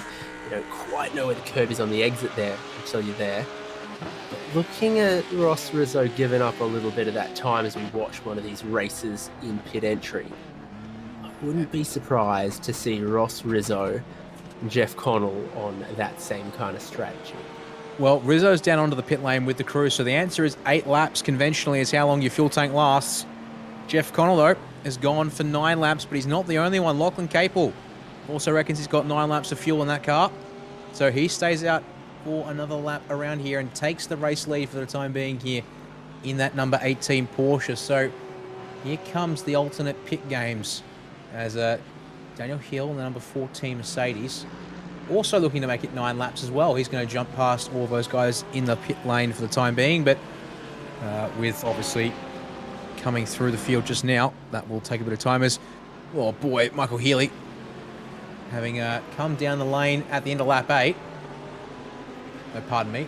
No, sorry. Healy has not yet pitted either due to his mishaps. So 4 cars out in front, pardon me, yet to pit. Just getting myself a bit crisscrossed. But crucially here, Dennis Gadarick is up to P2 on those who have pitted. So taking those laps in clean air certainly has worked out for him. But now he's going to have to try and make up 3 laps less fuel on pit. Now, well, so that's going to be a bit of a difference here in the second stop for him. But he's confident he can make it home from, well, with one more stop from here. Just a question of whether he has the pace once he pits to minimise that difference stationary here, David. Yeah. And definitely, you then got to work backwards. Is everyone taking as much as they possibly can in this first stint and then trying to shorten up that second stop, or, you know, even it across both, or you know, load it all a little more into this first stop? It's Capel pits, but Connell continues. So Hill and Healy were the only 2 others yet to stop. So, well, I thought Jeff Connell stretching 1 lap of fuel makes enough sense, but no. Connell's going for the +2 on fuel here. So, whereas everyone else is stretched a little bit here to get 9 laps out of the tank, Connell continuing to lift and coast and clutch roll the thing around.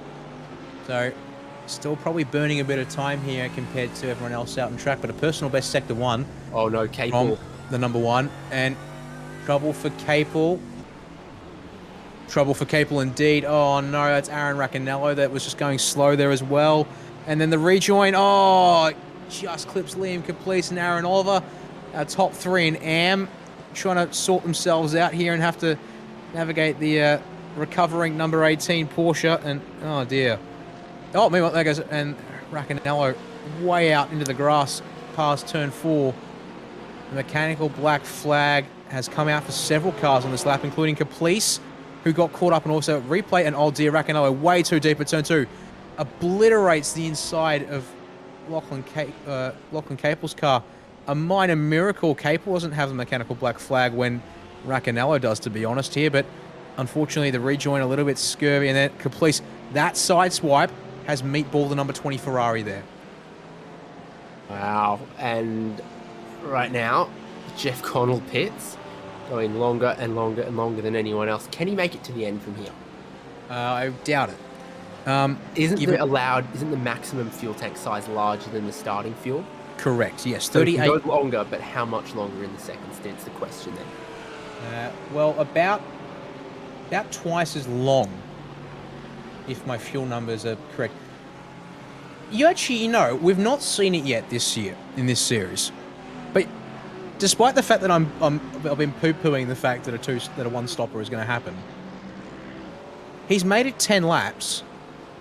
He's got almost double the fuel available to him here in the second tank. So anyone, you then estimate anyone who's pitted after about a third of the race distance could make it on one stop. So, yeah. You know what? Connell's in with a chance here because 13 minutes is about a third of the way into a 40-minute race. Yeah, and he made it over 15 minutes, so he actually wouldn't need to save as hard, and he should actually make it here in one stop. So I'm going to have to rewind a couple of my words there because, yeah, he's put himself in the hot seat here to make it a one-stop race, whereas everyone else is off doing a merry two-stopper. So he's currently 10th on track, so he's gained places as a result of doing this. Back to where he started the race, mind you, whereas he lost a spot. But, yeah, a little bit of fuel saving in this second stint from the number 1 to get it about 19, 20 laps. And yet, heavy fuel save once again. He's on the back of Graham Smith here. So then I'd put to you, based on when they stopped, the drivers who went 8 laps, sort of the longest of the regular drivers and then stopped, could maybe fuel save, get to the end if they brimmed the tank. But then I look at the pit stop time for Calix Poon, about 5 seconds shorter than everyone else. He definitely looks committed to a 2-stop there in the 5:09. So there is a bit of variety of strategy under the surface. Mm-hmm. Yeah, we saw it last week from Calix Poon opting to short fill at Imola at the first stop to try to get track position. He actually got the race lead last week as a result of doing that. But he's currently in 3rd place and he doesn't quite have clean track He does have speed over Brandon Levin, who's currently back up front once again, and Dennis Gaderick is right there. But Calix has got about less than 2.5 seconds till he catches those two guys. So if he wants to short fill it here, he's got to absolutely reel those two guys in and keep the foot down. But yeah, there are most guys here I would suspect are playing the two-stop game. Jeff Connell, though, is certainly here and could go for the table flip move with the one-stop. As we look, here's the front of the field coming down into the hairpin, and we saw Connell was just coming down the S's. So on board with the 190 of Dennis Gaderick, P2. Last pit on lap 5. He's also committed to the two-stop by virtue of coming in that early at around the 8.5, 9-minute mark. He won't get home with one stop because he opted to short fill it. Well, not short, sorry, bring it in early and fill it up early. Whereas Connell, 5 laps longer. So this is what we're talking about in terms of gap. You see the leaders approaching turn 3 now, and Connell comes across the start-finish line. So it's about, well, I can tell you exactly what it is, not about, goodness me, pardon me. It's 15 seconds currently. That is the gap we're talking here. So if Connell can continue to save fuel, and pit lane transit time here, 28 seconds or 18 seconds? 28. 28, interesting. Okay, I'm reading 52, but that is cone to cone, including transit and stationary. I'm subtracting the stationary to then estimate, you know, a transit time of 28, and then you add however much splash and dash, be it 2 seconds, 5 seconds, onto that. Yeah, we usually see around the 7 to 9 second marker for a second stop here in Oz Pro-Am. Those are the guys that have pretty much filled their tanks at their first stop. So Connell going plus 2 laps early, and then he'll have to stretch this one again. If he can stay within 25 seconds of the race lead, I would say he is, in the hot seat to have a very comfortable margin, and these guys come into the pits, to then just continue fuel saving and do the one-stopper, which we haven't seen yet this season. So clearly a track with lots of flow and plenty of uphill braking zones too. And I reckon that, well, actually, no, pardon me, there is one uphill braking zone. There it is at turn 2. Everything else is mostly flat or even a bit of downhill. So Connell really gambling on just preserving momentum wherever he can, not needing to brake, and trying to either engine brake it and just roll the thing around. So I think, though, he's picked the right place to do it here, David. So we wait and see, as unfortunately, trouble for Nick Wood. The 308 BMW is, it is very damaged to the point of, in the fence, and the mechanical black flag, the meatball was out for him as well. And he going to go from in the fence to in the bin. Yep, so absolutely bails out immediately. But, less than 20 minutes on the clock, almost less than 19 minutes on the clock, and while we continue to hypothesize whether Jeff Connell's got it worked out here tonight, he's actually closed the gap. Well, no, pardon me. The gap is still holding at 15. So he is doing the perfect job. He's got James Scott closing in behind, but that's no drama for him. As we have a look at the Virtual Racing Score replay, David, to unfortunately see a tale of a bad to worse for our AM class pole sitter, the 308. The barest of grass on the left rear there. And sayonara traction, hello tyre wall. That's why there's no grass in this scan of Sonoma, because all the drivers keep mowing it everywhere as we cut to Phil Orty, making sure that that bit is bare dirt. So plenty of drivers caught out around the circuit as the race goes on. Even still, continue to watch the fight here for the lead of the race. They out in front, but you can see they've had down to 14.2 seconds for Jeff Connell. So this is what I'm talking about now, and this is what I'm trying to think about here, is these two guys need to actually find all the speed they can get here, as the headlights are starting to come on a little bit more prominently here at Sonoma. Sun is starting to properly set here, so we won't finish in the darkness tonight, but those headlights will be are on proper now. In fact, you can see it very much lights ablaze from all these cars. Even Jeff Connell. Even the number 1 of Jeff Connell. So there we go. It's an old-fashioned McLaren that didn't bother with the daytime running lights fad, whereas now the night is here and it actually needs to turn on the headlights properly. So there we go. Lights ablaze for number 1 and flames out the rear as always. And it'll be a shame when that McLaren, if it gets eventually replaced, and we get a roster of up-to-date GT3s across the board from manufacturers, as It's And update your Audi R8. Just stick the rear wing on backwards. it's true. You got that changed there, but there's a bit of fascia work at the front too. So, I mean, probably it's like saying also with the Mercedes Evo comes, you just sort of take that grille there at the front and just stretch it vertically so it Apply the heat gun to make it droop. open up a little bit more to breathe better. But we'll ignore the inanities of our conversations for a bit here because, again, more drivers out on track that are racing around, including the 784 here of Ross Rizzo, who's looking to pressure Dylan Rudd. Dylan Rudd has up 10 spots in this race, so that 29 Porsche for 95 Sim Sports is doing a solid job here. Pit on lap 8 as well, and took the same amount of fuel roughly as Ross Rizzo. So these two guys are on equal strategy, looks like, again. Pitting lap 8, filling up more or less all the way at this stage of the race. And, bit of a blinky moment there for our connection, it would seem. But back to normal as we watch here. Different lines from these two guys. The 29 of Rudd opting to go for that deeper double apex to try and straighten the exit and put the power down, which is pretty important there in the Porsche. It doesn't like power on while cornering at the same time. It'll give you a lot more understeer than the Lamborghini, for example. So Rizzo opting for that tighter line through the corner. Well, 8 laps down now, so the question is how long will they want to push this one? 15 minutes on the clock, and there's your answer. Dennis Gaderick has brought the car down onto pit lane at the end of lap 16, so his car had 12 laps of fuel in it, so that's a good benchmark roughly for... He's probably a little bit early for good measure, I would think. He went early on the first stop. I would wager he's going to go early here again on the second stop, Dave, but we'll have to see here how he stops. I'll keep an eye on the timer. John Merritt's also come in, but our AM lead is certainly spicing up here. We've got 3, if not 4 cars in contention to make their way up the hill here. So the total fuel drop for Gaderick ends up at about 25 seconds. Yeah. So good on Total if he manages it with 17 seconds of fuel drop. Yeah, that's a, to be honest, that is a pretty insane amount of fuel that if he can save that much fuel out on the circuit. I mean, I think this is a track where just coasting through some certain sections and backing it off just a little bit will save you a lot of fuel without losing a lot of time.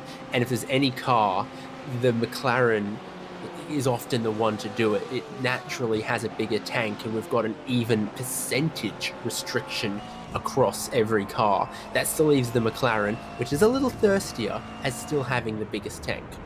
I mean, look at that clutch rolling it down into the hairpin still. So saving is still the name of the game for the number 1 machine, but he's up to 8th place on the road. And the price of fuel, you would. Oh, very true indeed. But what I wanted to point out is he's fuel saving and he's found a second to the race leader. I know he's got the number 1 on the side of the car. I've seen him in action in the first 2 rounds of the championship. I know he's got speed. But to find a second over the course of this stint while fuel saving, it just says to the point, I mean, how much speed you can preserve with good fuel saving technique. He's literally writing the book as we speak here, as we have a look at one of our AM class leaders. Sam Lehman has come down the lane early, 7.5 seconds stationary for him. That's all he needed at his second stop of the race. So, curious to see what's he got in it, but coming in Save first. fuel and go fast by Jeff Connell, forward by Ross Rizzo. Yes, I think Rizzo very much well regarded in the community for his strategic prowess when it comes to various forms of racing, but particularly the GT art, as it were. So here's Dylan Rudd.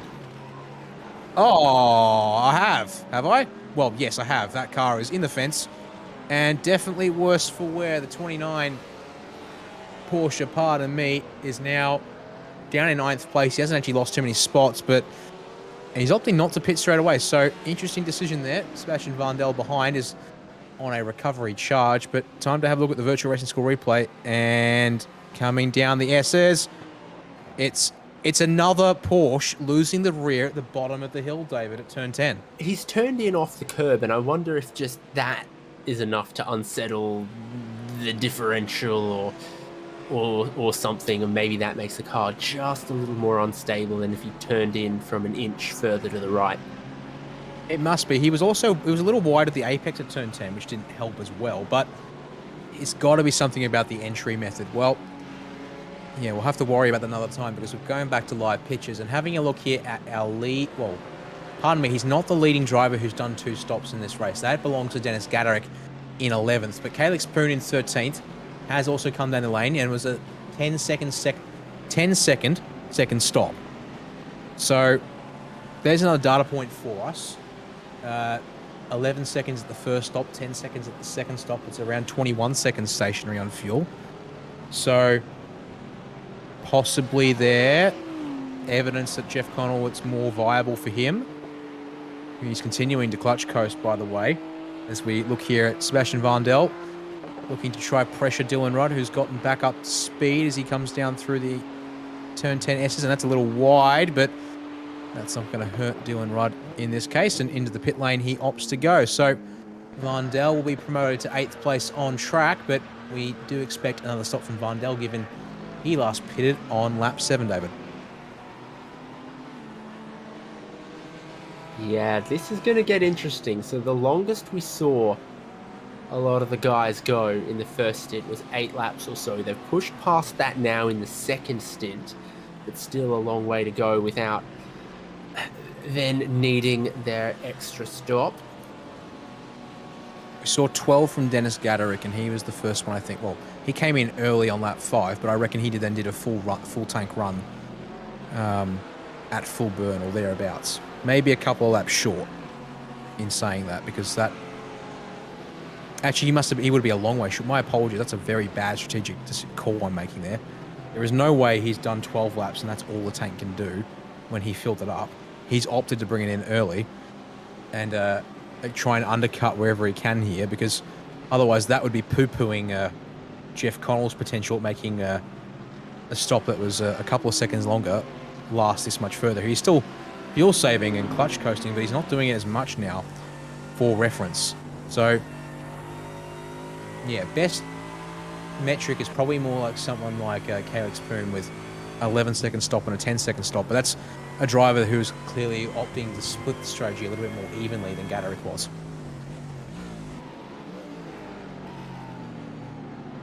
I am oh so curious if it can be done, if it will be done, and then if it's competitive at all. We did see in Pass 2 drivers running out of fuel. I think that was just trying to cut it all a little too close in the pit stop rather than it not being possible on a one stop, because everyone had to do a one stop. Well, I'll tell you this, Jeff Connell, personal best of the race at 128.437 last lap around. Everyone ahead of him, the next best time was a 128.85. Cardellone, who's the next car directly ahead of him, a 29.5. He's still fuel saving and he gained over a second on the car directly ahead of him, who I presume isn't exactly thinking of fuel saving, because Cardellone came in on lap 8 and we would therefore expect one more stop out of the 81 BMW as we see here on screen coming down through the end of the lap. Are you coming down the lane? The answer is no. No, you are not yet. And no one from the front of the field is coming in.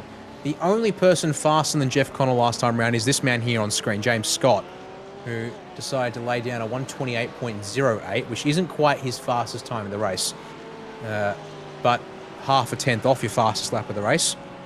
That ain't too bad. Okay, never mind. He's in the 27s. He's just going to blow over and away at this stage.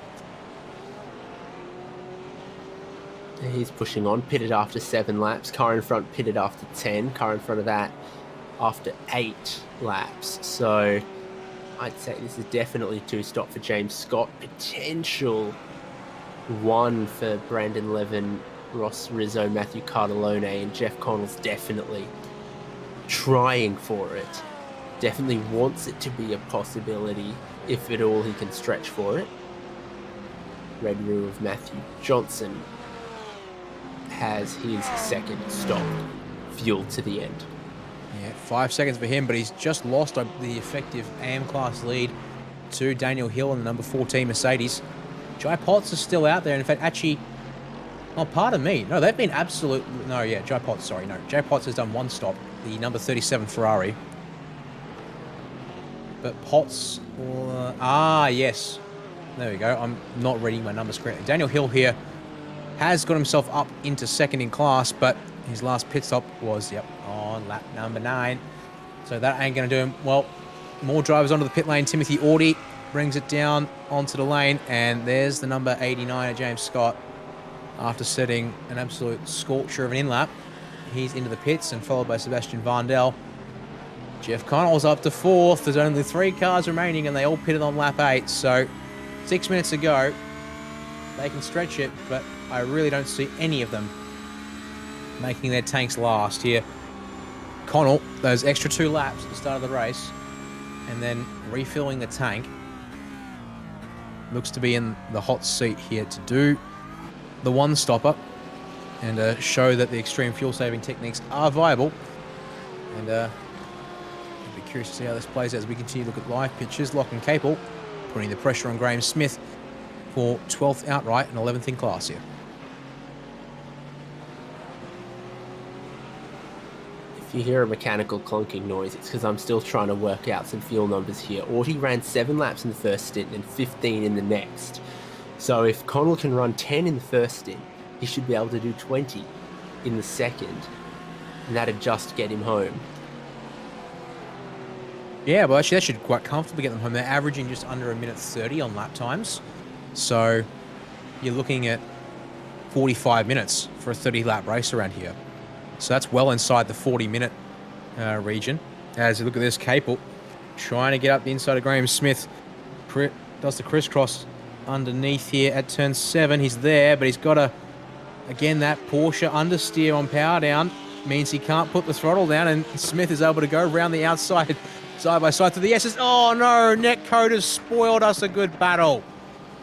For shame, Netcode, for shame, because side by side through the S's was going to look absolutely spicy, but we're denied a good fight as our provisional AM class leader comes down onto the lane, Jai Potts, but he'll have a fairly short stop, but he should fall in behind Matt Johnson, in that AM class, as Graham Smith has brought his car down onto the lane for his final stop of the race. A 7-second stationary seems a bit long for him, and Jai Potts 11 seconds stationary at this stage of the race. That seems like that's a bit of a miscalculation on fuel there. And he will surrender the AM class lead to Matthew Johnson, and he's looking like he's going to slot out 5th in the AM class there as we continue to look at our leading drivers. And Brandon Levin came down onto pit lane, and he's come back out in 4th, and he's a long way behind Jeff Connell, 13 seconds to be precise, as more trouble for the 29 of Dylan Rudd. He's found the fence at turn 3 by the looks of things, and he's now got going again, but he's back in 20th as there comes Rizzo and Cardellone into the pits. All right, Jeff Connell, you've got 3.5 minutes to stretch the tank a little bit here. We're looking at, 3 laps on the clock for this one here. Do you know, the rear view is so instructive on the McLaren, because if you see that flamethrower and you don't see the brake lights, you know what he's doing. Indeed, yeah. So it's quite handy to know what's happening here, but he's going to have to make the tank last 18 laps. Does it flame while the clutch is in? No, I don't think it does. Does it only flame off throttle without the clutch? I believe it is just off throttle. So that will be under braking, but if he doesn't, it looks like though he's not having to lift and coast as much. So I think he might be feeling a little bit confident there. Levin is back out in P2 still. Gaderick has come out P3. Ross Rizzo is back out in P4. So 5 seconds in the final stop for Rizzo, just enough to get ahead of Calix Poon here. James Scott's back in 8th place, but he wants that to be 7th before long. Timothy Audi holds the spot for the time being, but Scott's been on an absolute warpath this race, trying to regain spots after what happened here, and I would expect, shows the nose, and he's going to force the fight here at turn 7. Timothy Audi is close, but that Ferrari isn't going to be able to hold it around the outside there. So up the inside goes the 89 of James Scott. And to 7th place he goes. It's a plus 21 for that man. Biggest mover in the field. Actually, no, he's not. He is still not the biggest mover in the field despite plus 21. Just saying that. That belongs to Sebastian Vandel. Another one of our drivers who's coming through the field. Goodness me, up 22 for the 411 BMW. He's got Capel for pressure behind, but he's also looking to challenge Michael Healy, so could easily make that plus 23 here. And that's slow from Healy. Oh, yikes. Michael Healy. Yeah, Michael Healy's trying to make it stretch, but he went a lap shorter than Jeff Connell in the opening stint. So Healy looking for the one-stop strat, but he doesn't have the extra lap of that safety that Connell seems to have at this stage. And Connell's right now giving away half a second in every sector as well. Yes, he has. He lost 3/10 on the last His own lap. personal bests. Yeah, Connell has massively backed it off from mid to high 128s into the mid 129s the last lap. But And when we actually, were 2 laps to go, he had 13 seconds as a buffer, so he was free to give away 7 seconds a lap. oh, trouble for the 89 James Scott at turn 6 again. Oh, is it a bogey quarter or something for the 89 machine? Because that's now twice that he's had a spin. Sebastian Vandel is now the next car in line behind him. And, oh, geez. Yeah, we've been talking up. He's, again, a man, he's got such incredible speed, does James Scott, but just, yep, he's wide, and that car was gone for quite some time, and up the embankment goes the 89. I reckon Healy's going to have to pit because Jeff Connell is really, really struggling here. Oh, Last lap yes. at 131, he was 3 seconds off. He's dropped even more pace, but he still has 10 seconds in his back pocket. Paint me surprised then as Healy keeps going for one more lap. That is going to cough and splutter and run out of steam.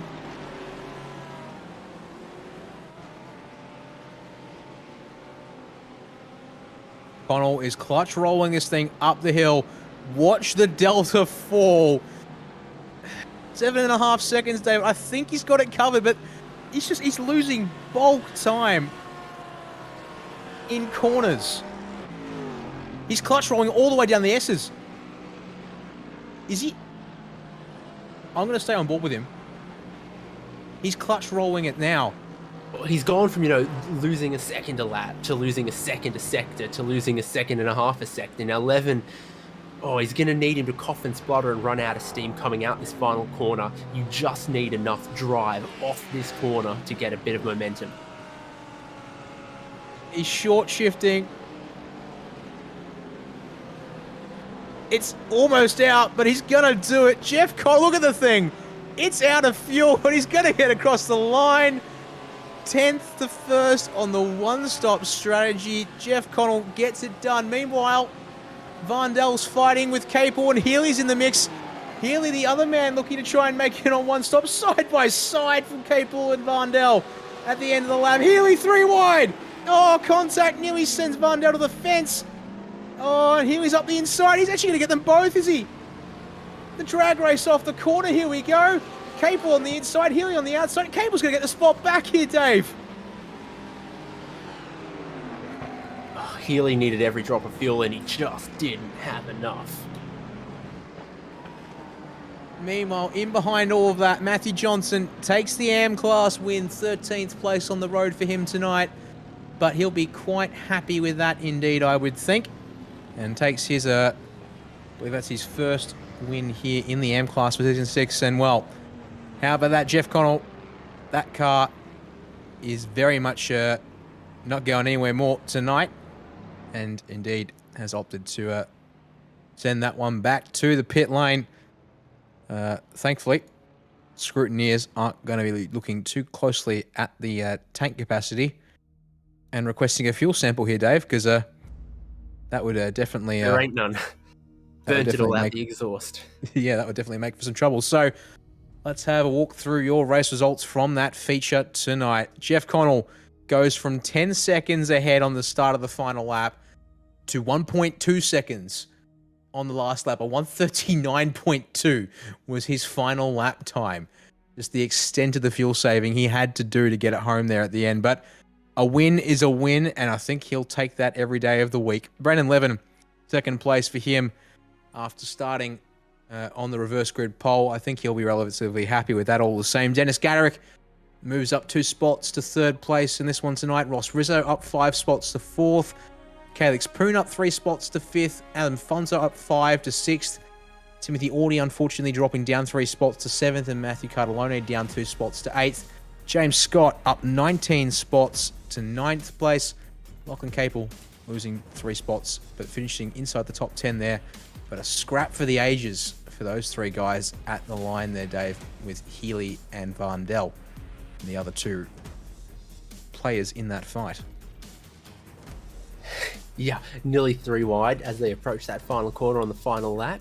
They must have been watching the past 2 coverage and seeing what happened there as well, and all of them keeping it facing the right way. And you had Matthew Johnson, John Merritt, Liam Caplice, Daniel Hill, Aaron Oliver, Graham Smith, Sam Lehman, and Jai Potts to 20th. Over the page, it's a top 10 full of, well, the next 10 are full of AMs, with Blake Urquhart coming home in 21st place, Damien Seeger in 22nd, ahead of Chu Kang 23rd, Wayne Losh in 24th, with Richard Brookfield 25th, and Elliot Osborne 26th in the last car on the lead lap tonight.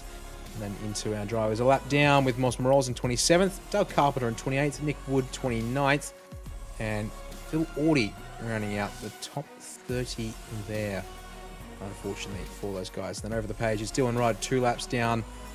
Definitely a rough ending to his race.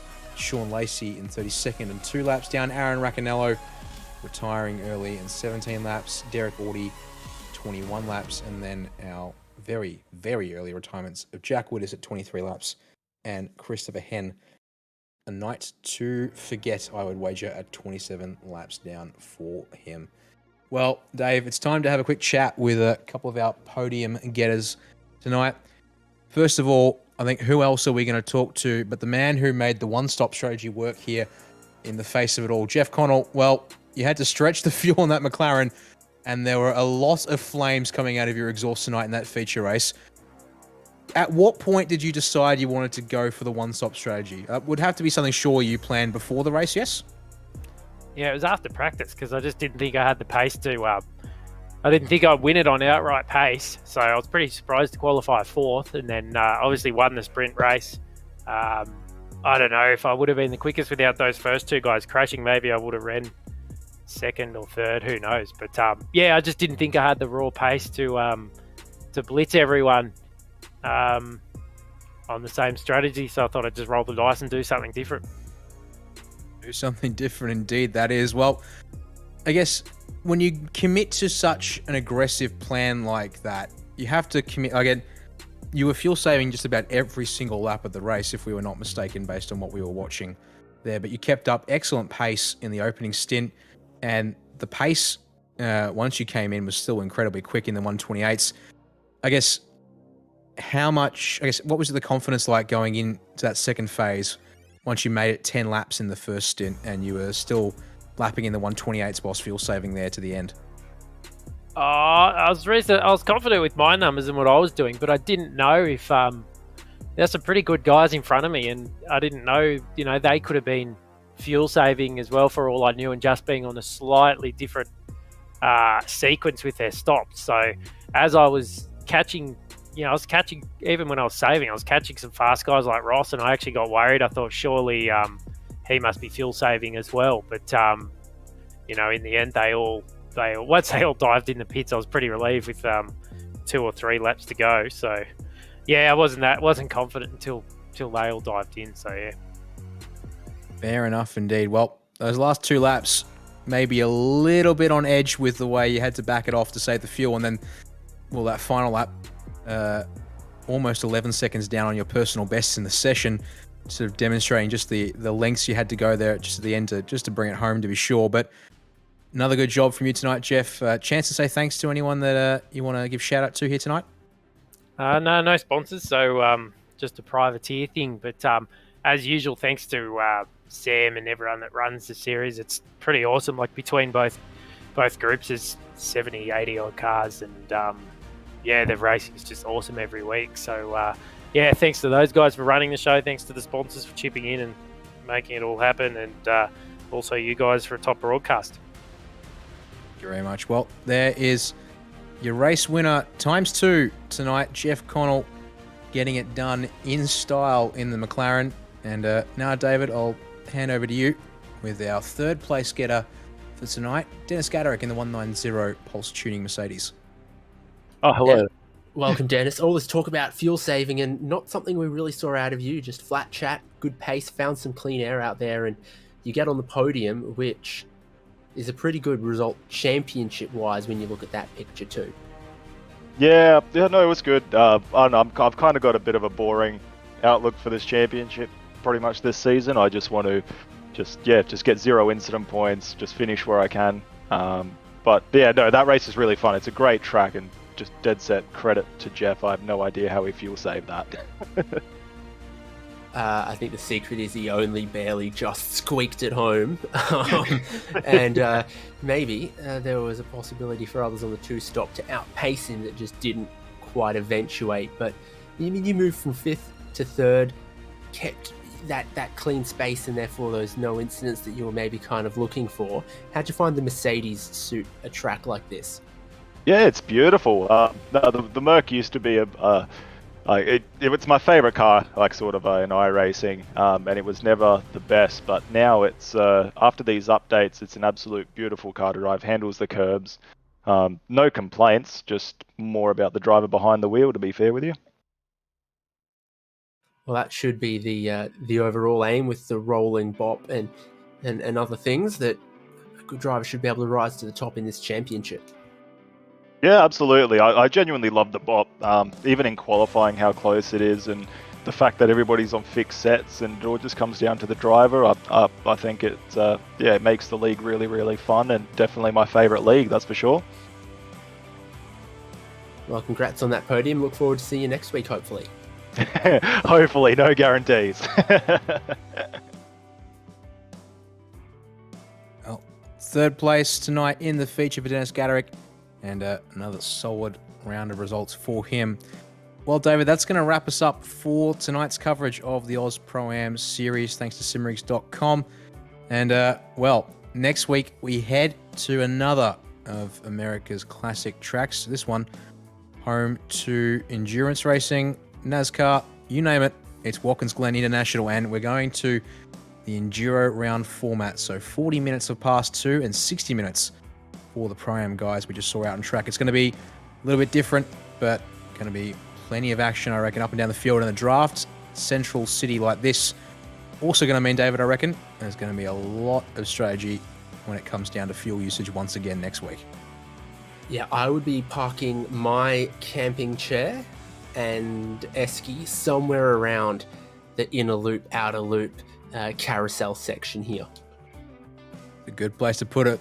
And we'll probably see plenty more flames out of the back of Jeff Connell's car for good measure. Well, that's going to do it from us tonight here for the Oz Pro-Am Sim Series. Big thanks to all of the brands that help make the series possible for good measure. Simrigs.com, title partner for the series, along with Phoenix Smokers, Computer Technology Corporation, Palmer's Skincare, Echuca Toyota, and Index Designs. Thank you very much for watching us here at SimSpeed TV. My name is Daniel Yeaman, David Haynes alongside me in the comms box, and Jay Kenny on production. Until we're live next time for this series or anything else here on SimSpeed TV, thank you all for watching again. Bye for now, and take care.